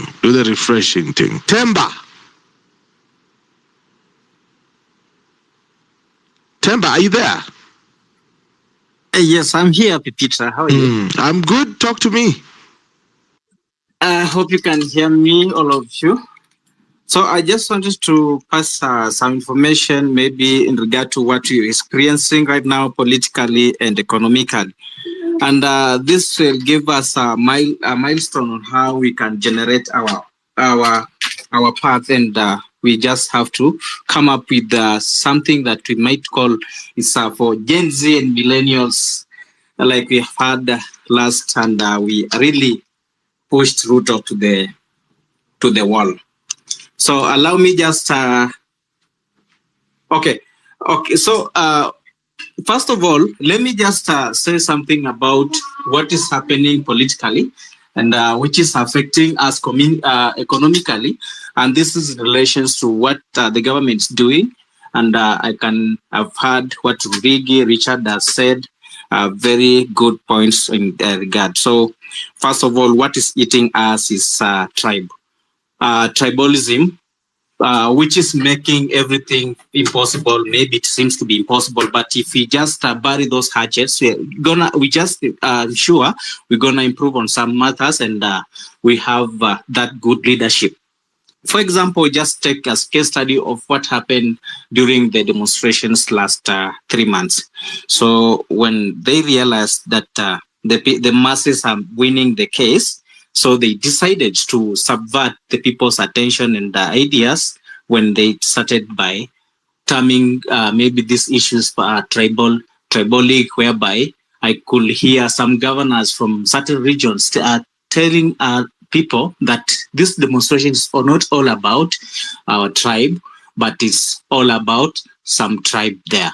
So from that point, people who are willing to go and push the agenda, push the country's agenda, will come up and start realizing, no, we are not going to push because of you are being told it's not our tribe. So we have to refrain or restrain. So in this case, in that moment, if you just submit to that, you're going to do what? To lose that battle. And that's where we went from. So I remember in meetings that we had with Miguna, who said, when we have some organization like Revolution, we need to push it to the latter. We should not retrieve. Once we retrieve, we're giving these people the time to rearrange replan themselves and counterattack our struggle. In this case, you find that you're not going to succeed in our struggle. So that's one area we failed, but I'm sure we learn from mistakes. We can just start picking up our pieces, and we make something out of it. And come next election, maybe we plan ourselves well, and we realize we're going to push our agenda. And I'm sure we can just come up with good leadership from ourselves. So for the case of Morara, he convinced me from the start. He convinced me, and he was doing very well. I used to follow his clips, and as he tried to follow up with what the president used to do. But along the way, he started changing the tune. So in this case, I can see most of our bloggers are easily compromised. We used to have peoples like Alai. We used to have I've just seen so many things happen from our bloggers being compromised, being shortchanged by maybe as long as they get something out of what they've been pushing, they just abandon every effort they had. So therefore, they think like maybe their followers have nothing for them and have nothing to offer them. So in this case, politics have been used to enrich some people, and they think where you can get wealth easy and faster is just by joining politics, which is a very wrong narrative. This has enabled, maybe that makes nothing can prosper when we have that kind of mentality. So maybe Pepita, if I may ask, from this, what can we plan? Because we've seen Parliament dividing people's attention, thinking of impeaching someone, and people somehow failing into that trap, maybe sympathizing with them, and the other deciding to say maybe the other parties are becoming rogue to the other group. So what can we do about this? So can we sit down and watch, or is there anything that you can do about it? Also, maybe something just to touch on our constitution. Our Constitution, that's chapter number 16, leadership and integrity. I can see maybe our constitution, maybe we have lawyers here. I can feel it's silent on some matters. It's not addressing some matters fully, whereby whenever this leader is found guilty of or been mentioned in something, what can we do about it? So people are maybe it's just there to make our constitution look good, but it's not being used. It's not functional. It's not applied in whatever you're doing, whereby you before you elect or you you appoint someone to be a leader of or to chair something, have you gone deeper to check on their integrity, check on their past, try and see what they've been doing before? That will guide you, in your decision making for betterment. So on the issues of integrity, on that case, yes, it's in our constitution, but it's not being implemented fully. So in case it is, I'm sure Kenya can have very good leaders, and in this case, we can prosper. Rather than having this conmen, rather having these people who just caress their egos in the manner that they can only fight for freedom by themselves, not any other person, these issues can be done away with when we follow up with the constitution fully. So as of now, Pipita, thank you for the moment. Thank you so much, Temba, for that submission. It was quite balanced. I was waiting for Tanui Maritim to come back to the mic, but it looks like she has decided it's enough is enough. Have a great one as well, Uko. But thank you so much for that. Before I go back to Rurigi, one more submission from Daniel, and then I'll go to Rurigi so that we can have all the speakers. Yes. I will actually be gone. Have you checked your DM? Let me check. Yes, I have. I have reverted. Yeah. I have reverted. Yeah, okay, thank you. I will act then accordingly. Otherwise, I would not even be here. But just allow me to make you can go, Rigi. A final word, please. Yeah, you can go. Okay, thank you, Daniel. I wanted to say what the speaker just before me said. Most of it, again, is not in disagreement with me and Western. The only point that I didn't remember to talk about is almost again escaping my mind because I'm in a rush. But I just wanted to talk about the U.S. elections. I think this gentleman talked about it, Western, that Trump, most people thought that Trump would not win, including myself, in 2016. And when he won, I was so, let me use the rough word, that I was so disillusioned that I have never followed American elections to date. I don't care. When they were electing Biden, I didn't even give a hoot about it. But right now, I've come back to give a hoot about it because I see the potentiality of a Trump presidency. It will be good for Africa for reasons which we can debate in other debates. Now, I just remembered my point, which I wanted to talk about, and this was to do with this diversionary tactic that is happening with Murima. Is about this impeachment. It's just a diversion from these major issues that are taking place, the mineral thing, the blue economy, and all the Adani thing. But the only thing we can do, so I'm answering the immediate speaker, that awareness is the most important. So what we can do in the meantime is keep hitting on that issue.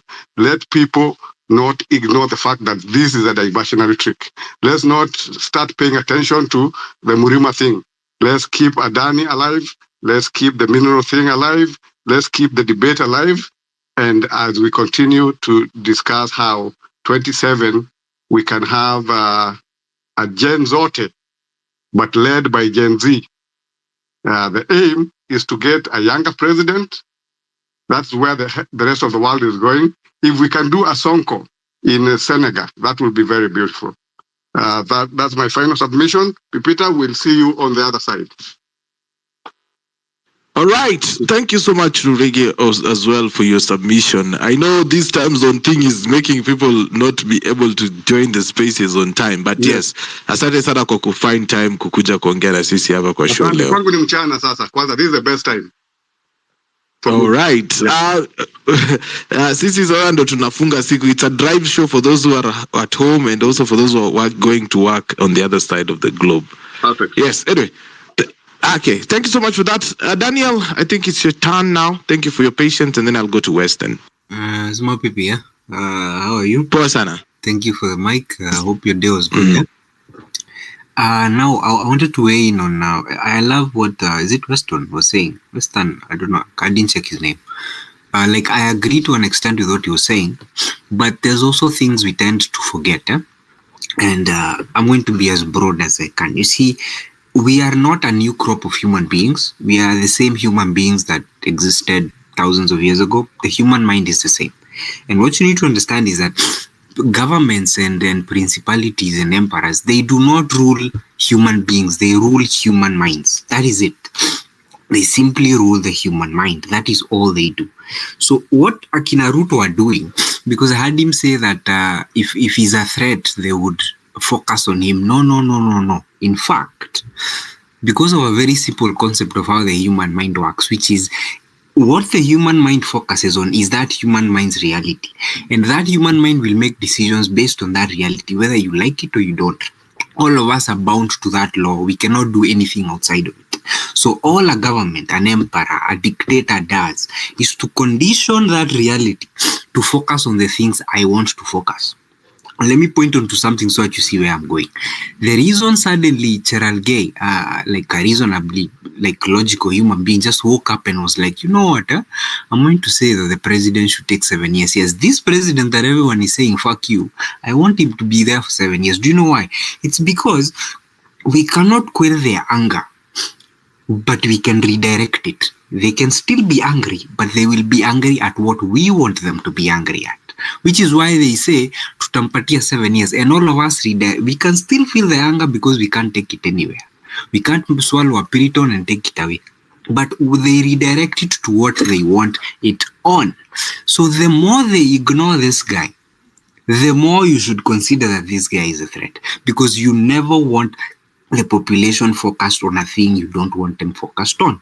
So this Murima nonsense of Rigiji came out of nowhere. Why?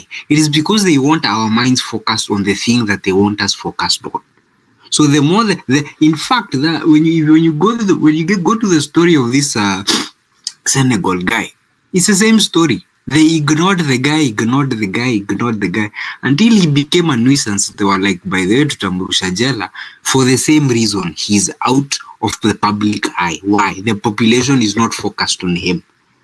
So the more they ignore this guy, the more you should consider this guy is actually a threat, because what Morara is doing is predictable. Like we all know, it's not a new thing. Even in the reason, like in the days of Jesus, they killed the guy is because this guy was doing things they can't. He was walking around healing people, walking on water, feeding 5,000 people with fish and bread. That they couldn't do. That wasn't predictable. That was crazy to them. But what Morara is doing is predictable. But the thing they cannot predict is our reaction to him. They have no power to predict what we're going to do if Morara becomes popular. They don't know what we're going to do. So all they can do is use the only tool in the box, which is we know how the human mind functions. So we will do what everybody else who has ever been in power has done, which is like you need to understand the media, these press statements the government keeps issuing, the intelligence service, they're all meant for one thing: to condition the population to a certain role or endeavor. If you're a dictator, you condition the population to praise you. If you're a good government, you condition the population for development. If you are, a king, you condition the population to keep your family ruling them forever, like the English did. So we need to also understand, just because they are ignoring this guy doesn't mean he's a nobody. In fact, there is something to it. The day we hear Ruto akisema Morara and you hear Gachagua saying Morara, just know this guy has been paid. This guy has been paid. They have found a casting role for him in this game of manipulation. The more if they start pointing at the guy, just know this guy, they have found a role for him. Now we know which role he's going to play in this game. I'm done. Thank you for that, Daniel, and sorry for the cold. Ni kama unapelekwa na homa bana. Western. But that was a solid submission. You know, every time I listen to these spaces, I learn zile vitu zenye hata mimi mwenyewe sikuwa najua naweza kuwa ni vitu important. You guys do you get it? Like these are things that I did not expect that I'd learned or I knew. I see my guy Western Shilaho is here. Western, your hand is up. Do you have a rebuttal addition or what? Peter, I agree with Richard, what he said. But I want to tell him that the strongest iron is always forged in the hottest furnace,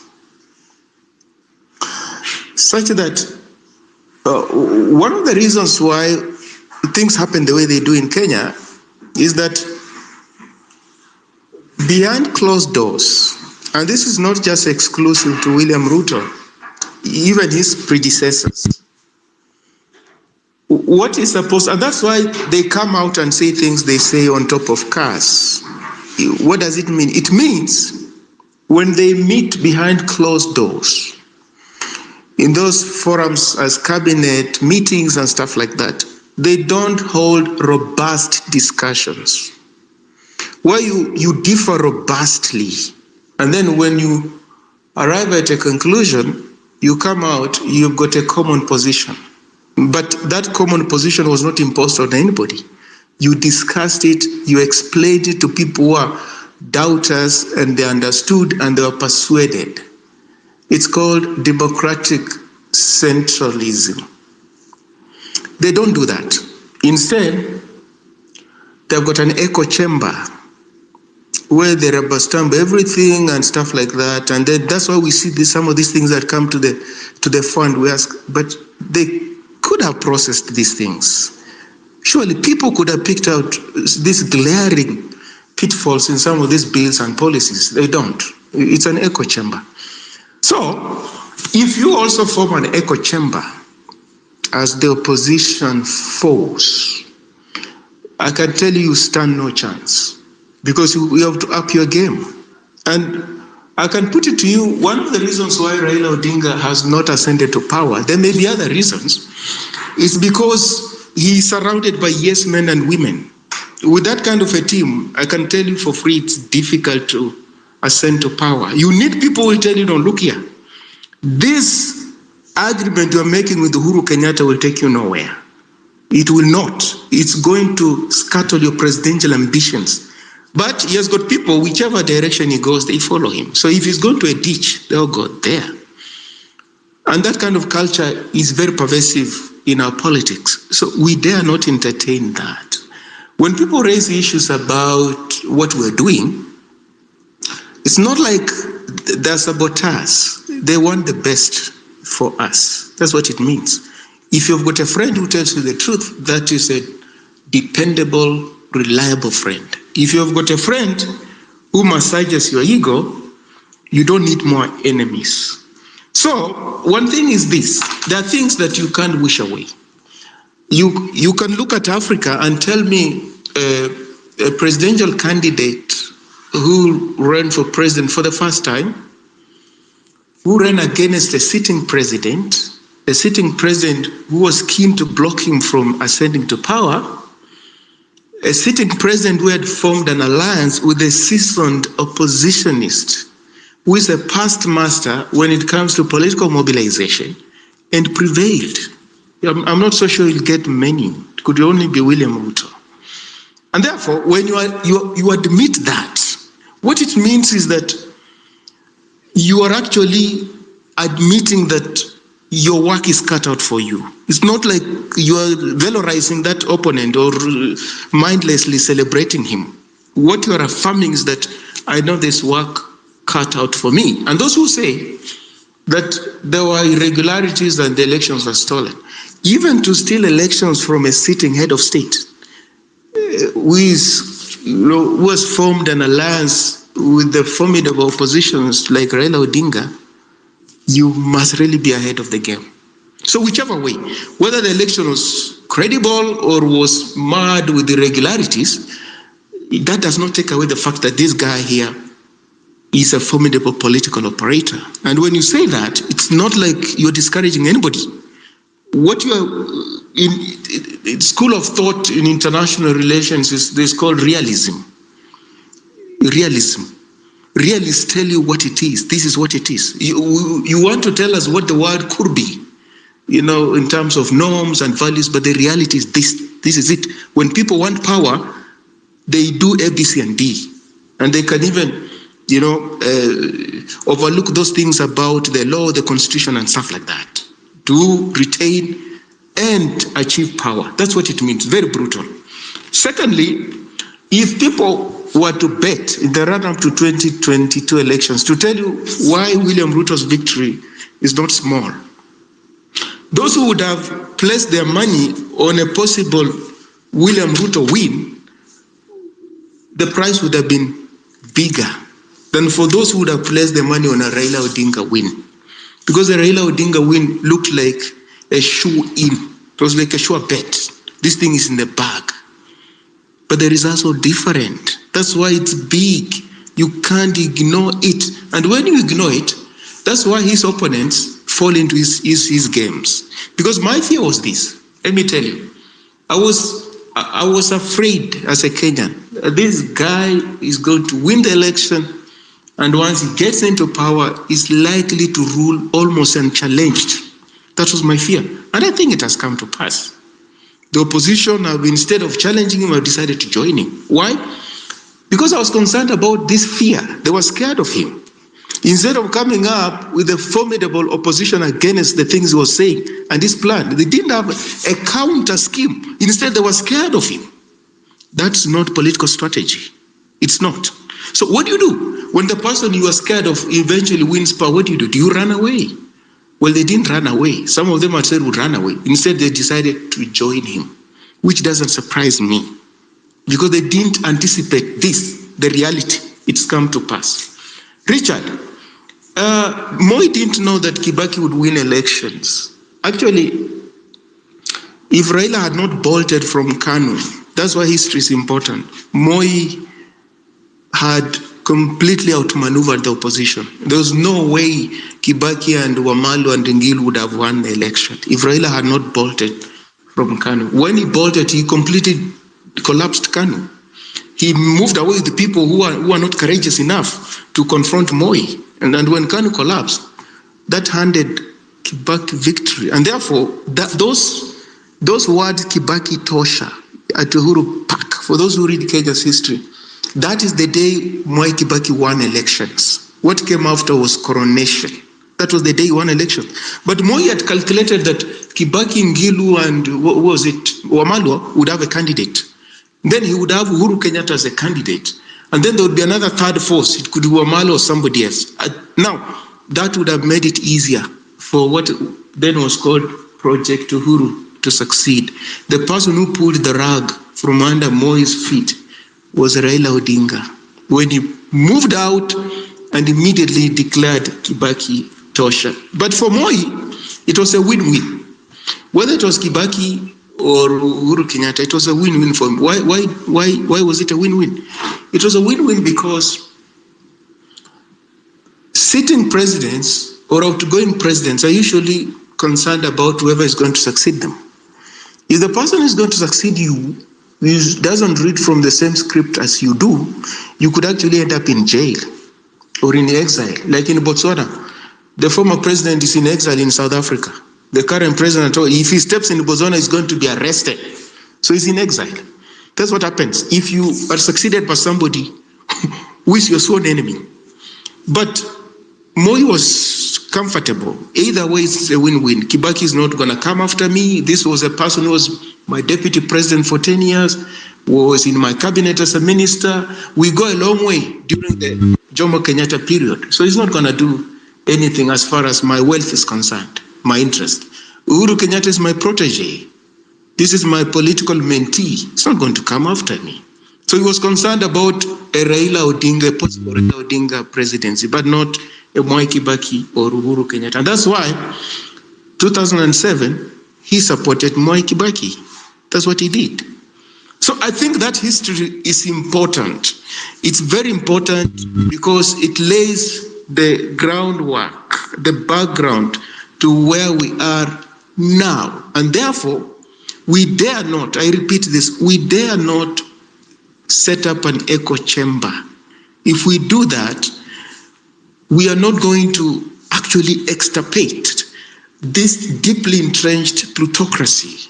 We will not. It's going to respond viciously, and it has responded viciously in the past, and it will do it in the future, because the status quo serves their interests, their political and economic interests. And therefore, honesty, integrity, commitment to this purpose, and above all, cranking up our analysis, it's important. It's not like small matter. Reading and framing the questions and the problem before us and seeing what to do, it's extremely important. As opposed to just saying, we can come up with the movement and we have a presidential candidate, we have got the numbers, and then we are going to prevail. I'm saying we are out to do something that has not happened in Kenya's political history before. Having a one-term president, it's not small matter. To tell a sitting president that you'll only serve 5 years in the Kenyan context, it's not a small matter. So it means both in terms of cognition, cognitively, in terms of purpose to what we're doing, we cannot afford to lose sight of the goal, of the ball, of the objective. And therefore, the Migunas of this world, myself here, Rurigi there, and other people, when they say things that are not desirable about some of our actors and what they are doing, actually they want the best for all of us. But if there are those people who can see that clearly here there are mistakes, clearly we're headed in the wrong direction, and they keep quiet and they don't point out these things, they're actually sabotaging the movement from within. And therefore, we don't want to suffer the same fate as Raila Odinga. You are just too close to power, but you don't get the thing. Why? Because you can't crank up your game when it matters most. And you need formidable allies around you to do that. People will tell you, stop here. What you're doing is wrong. We're going to lose this election and we can't afford it. He has not had those kind of people. And therefore, at the end of the day, they mourn, they have stolen our election and stuff like that. But why do they steal your elections every now and then? Why don't you plan around the possibility of your election being stolen? Why do you always plan around winning an election? And you ignore this part where your election could be stolen, and because it's been stolen before. So that has been his enduring weakness. We dare not make that mistake. I yield, Pipita. Good night. Thank you so much. There is a tweet here that has been tweeted by Morara, and he has deleted it. So before I bring in Richard for that submission, I want to read it. Nimetumwa kwa inbox yangu and I'm so confused. So he writes this on his timeline. 1 month after Gachagua is impeached, he will be seated in my office. Mark this tweet, print this tweet. But then he deleted it. I don't know why he always brings this controversy on himself. You know, some things, Bwana. Anyway, that is something for the Kenyans to decide. People get too emotional when we try to give them reasons. Pipita. Yeah. I've not gone yet. I have that statement from Murara. I'm not surprised. Those are called illusions of grandeur. That's what has occupied the boy's mind. Imeanza kuingia kwa kichwa, si ndio? And you know, I was saying, kama sisi tunafaa kuongelea austerity. My issue was about the guzzlers. Why is he moving around with fuel guzzlers? Juzi naona ameweka mafuta 100,000. Watu wakasema eti ni kwa sababu he needs to go fast. Of Glanda imeingia kwa kichwa ya huyu kijana, and that trajectory is just disastrous. It's just end up like a comet. He'll burn out. 2027 is so far off for you to be showing this kind of nonsense. I wish him the best though. I love kwanza kutweet delete. People will make fun out of him. You know, I've seen people already. If you search Morara, people are tweeting. Yeah, like you never learn uski maneno. Morara focus wache mambo impeachment.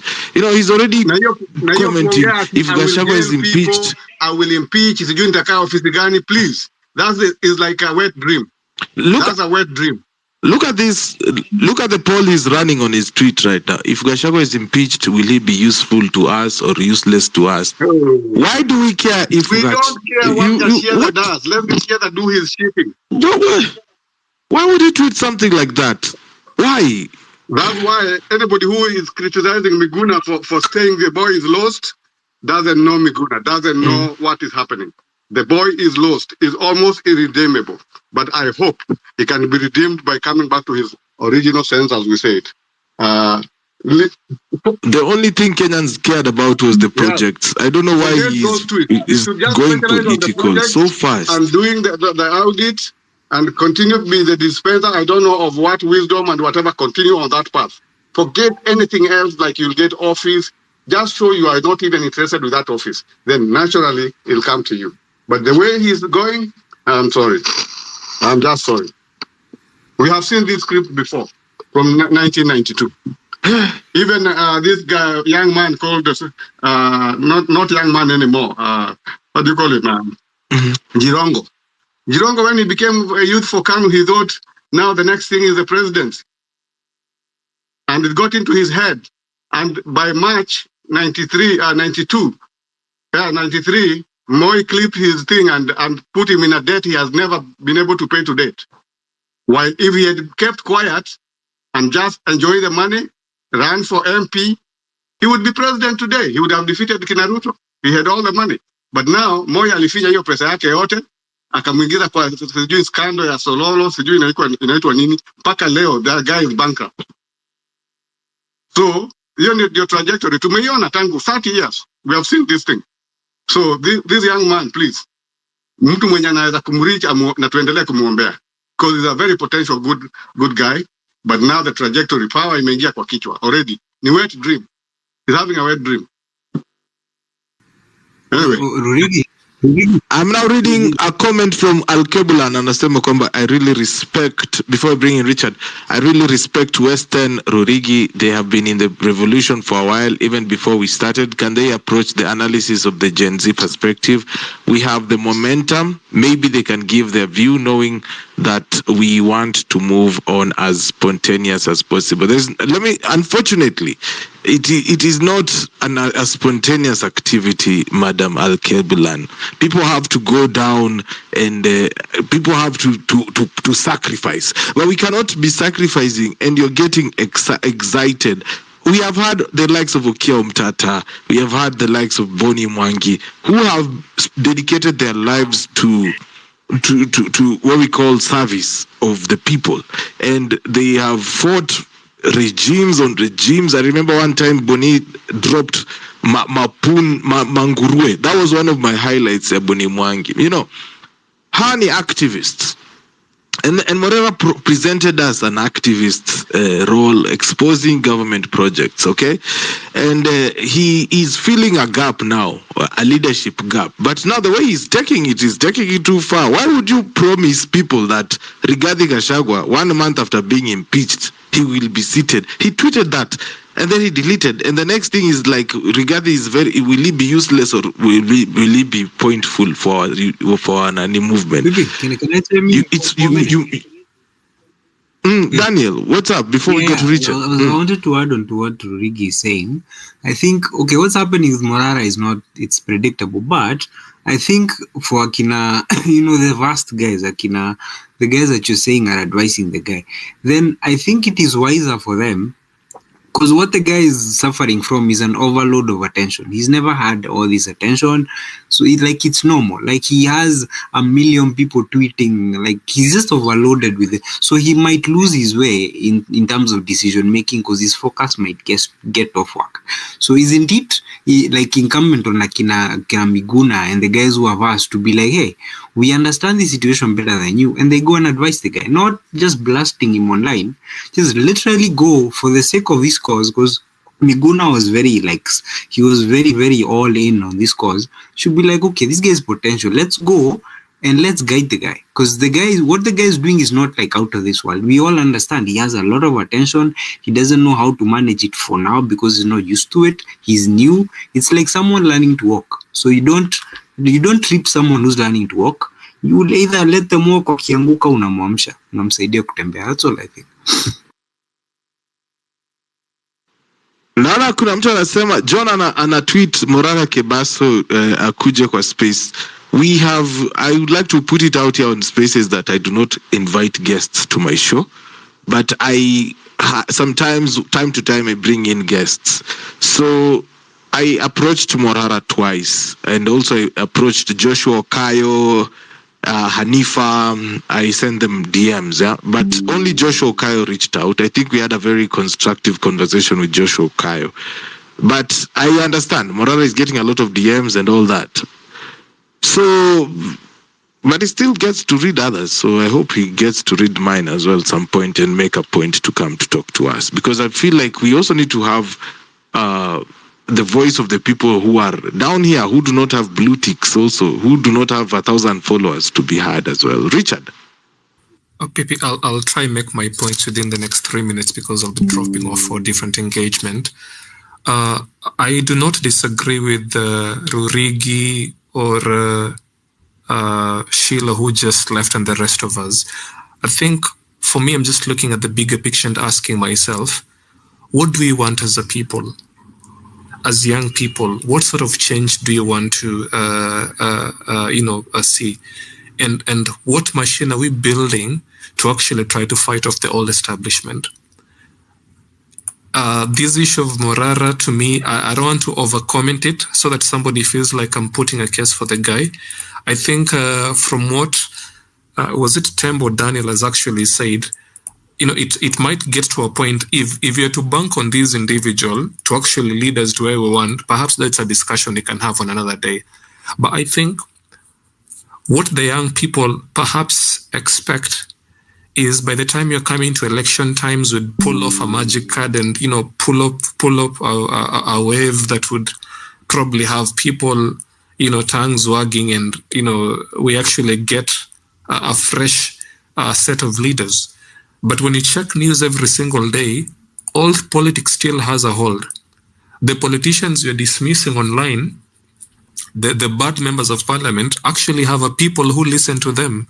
They have a following of people who actually take their word for fodder. And to me, that's the biggest battle we actually have to fight. So whichever front we decide to use as a people, and I think we have to be united. If we're united in purpose and under an agenda, guys like Morara are easy to tame and tell them, you know what, this is what we expect of you, because we have a roadmap of where we actually want to be. I think right now, every other person is trying to experiment on what they believe would help. The so-called influencers have not helped because people are having their own interests.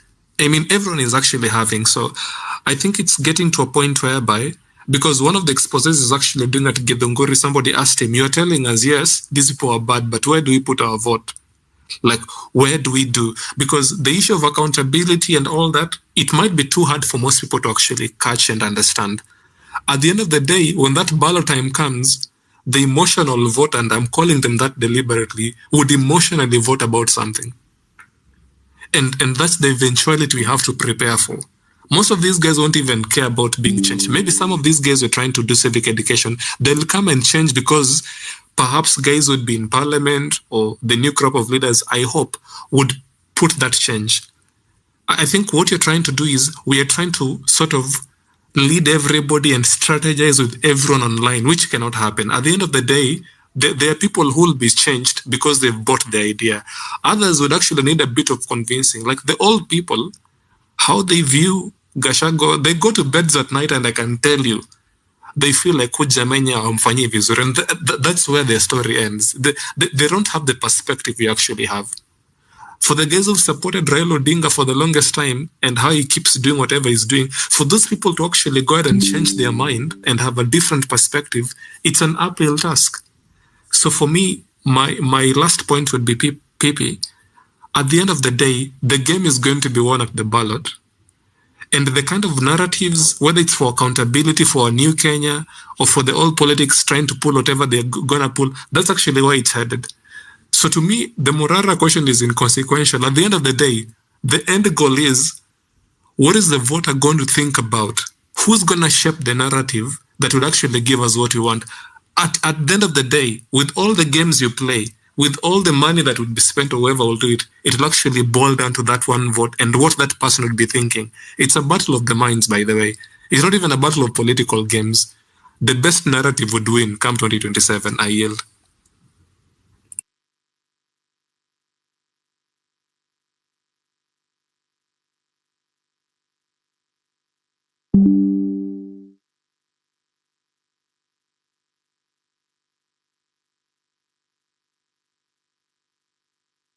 1-0. Are you there? Thank you so much, Richard, for that submission. 1-0. Mambo? Sijui kama Wanjiru ananiget. Unmute your mic, Wanjiru 2027, and talk to me if you can. Wanjiru, are you there? Oh, okay. Well, ladies and gentlemen, welcome to Home Run with the PP. Yeah, man. Big show.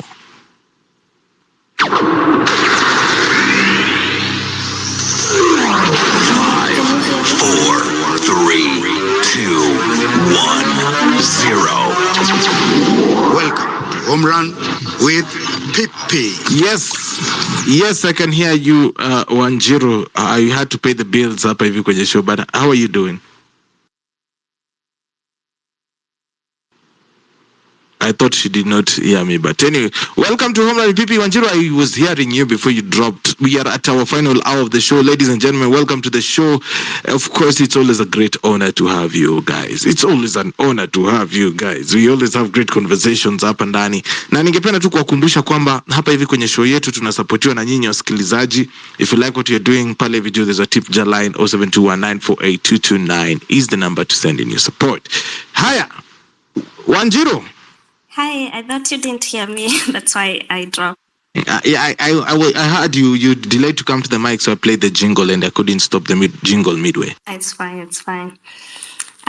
Good evening, everyone, and it's 1-0. So, well, I don't know what to start with the Murada thing or the Rigathi thing. So, it's a lot. The country is suffering a lot.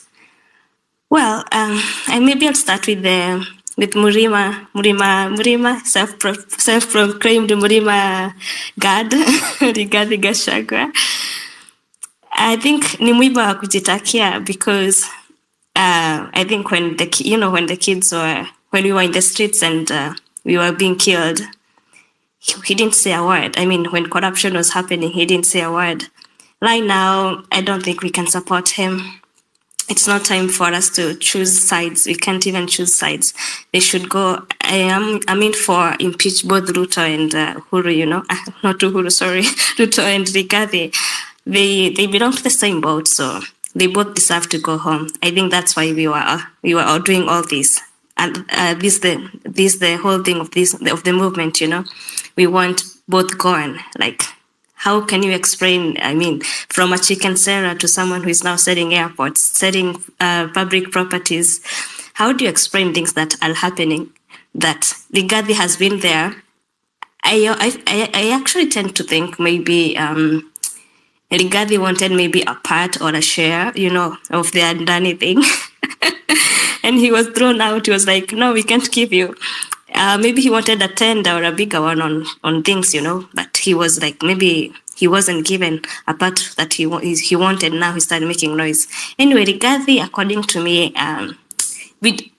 I would say I never heard of him until 2022. That's when I started hearing there is someone known as Rigathi Gachagua. So mahali alitoka kwa shimo yenye alitoka, atarudi tu huko. Sisi kama youths, sisi kama the new generation where we need accountability, new governance. We don't want both Rigathi and Rigathi Gachagua and Ruto. It's his ni mwiba wake wa kujitakia, and I also think they maybe think they are removing us from the focus of what is happening right now. Ruto is in Unga in New York. This is what we should be talking about. I have been checking on the news and listening to some of these live videos that Ruto put when he's talking on X. Huyo mtu anadanganya, like anadanganya. Mi sijaiona mtu anadanganya kama Ruto, like, to be honest. It's like maybe he has things, on his mind. He has this perfect picture of Kenya that he wanted to be there. Like I saw him saying, for example, Kenyans love me so much, that they want me to be the best president. They want me to do the good thing. That if nikikosea kidogo, or they want me to be better, they just riot kidogo maandamano. I'm like, that's not what we rioted about.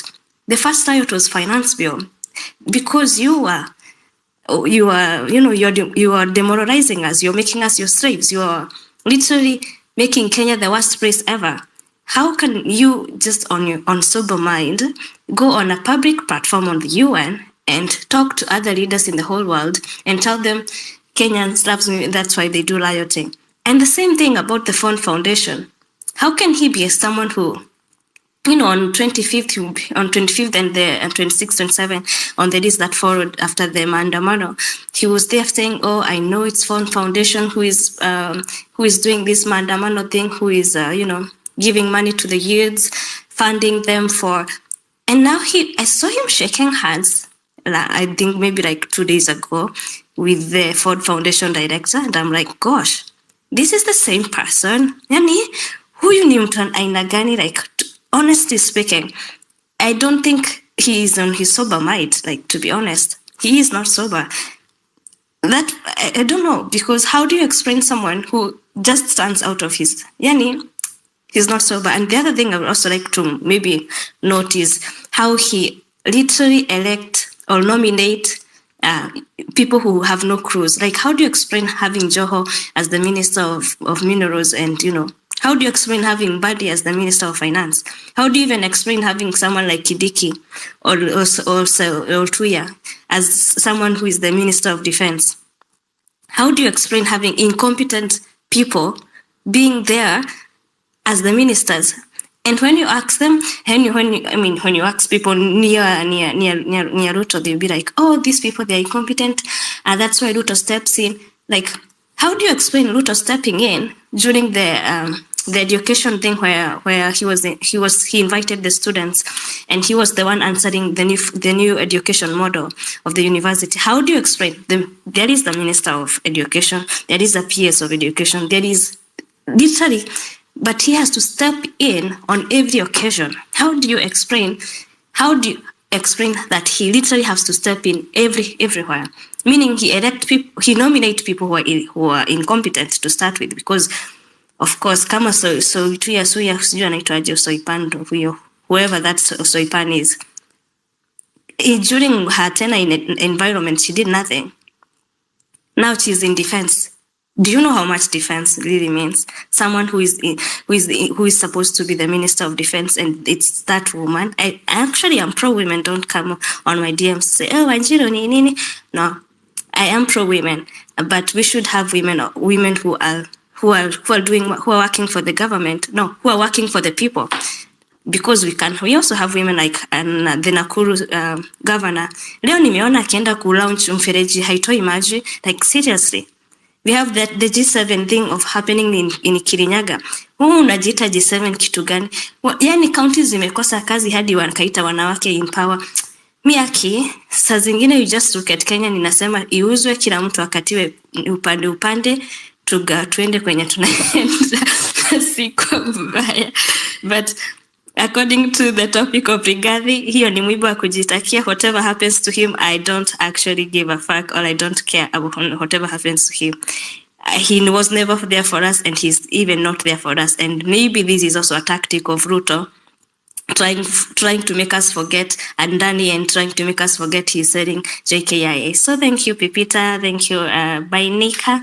Asante, everyone. And I'll be listening though, so that more speakers can speak. Thank you. Asante sana, Wanjiru, for lending us your voice today. Of course, ladies and gentlemen, if you're joining in for the first time, this is Home Run with PP. Let me play the jingle. I like it. I like the jingle. Let's play the jingle.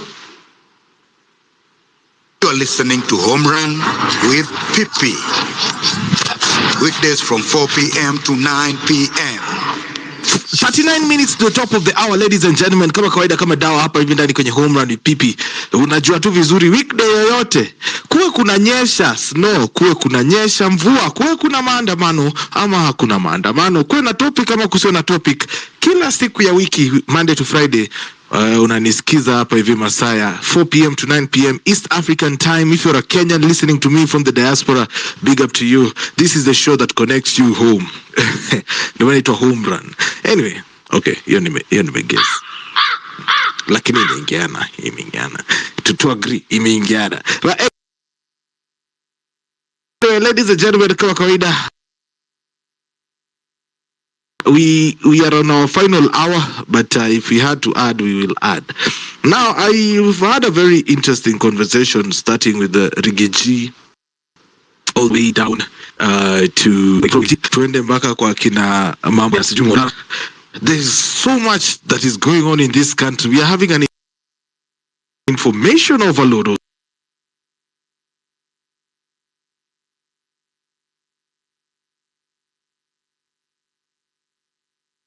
Conversation platform, because mostly we do not have any power beyond the speech. Okay, but let me read something. I want to read something hapa. Wacha niwasomee kitu hapa yenye imetumwa kuna rafiki yangu kwa inbox yangu.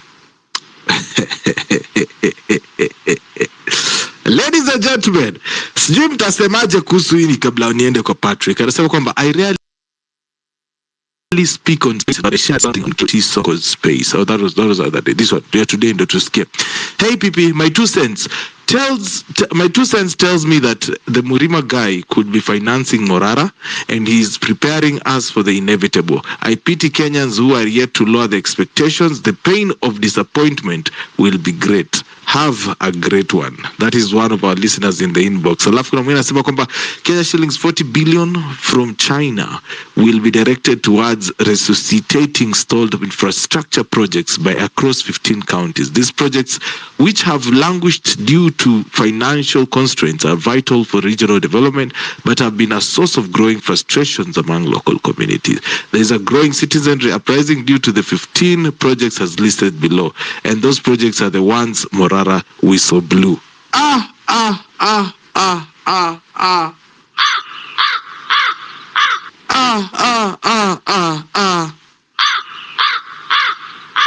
Sasa tuseme, wacha tutangojee list inaandikwa hapa hivi chini kwa inbox yangu, but honestly mimi ukweli sina maneno, sina maoni kabisa. Ni aje Patrick? Go Pato. Kwani Patrick pia ana maoni? Yes. Hi PP. Umeonelea hivyo? Uko? Are you there? Niko kabisa ndugu yangu. Umeonelea huna maoni? Maoni yako bana, hatuwezi kosa. Topic leo, we maintain focus, eh? Yes. We wanted to maintain focus, and of course, because we are having a lot of distractions, I've always said. And today we were treated to another premium drama festival. So what do you have to say about all this? Thank you. I think when this movement started, initially it was on these experts, and most government operatives underestimated. They just assumed that this war will just end here on the space and people will make noise and there'll be no action.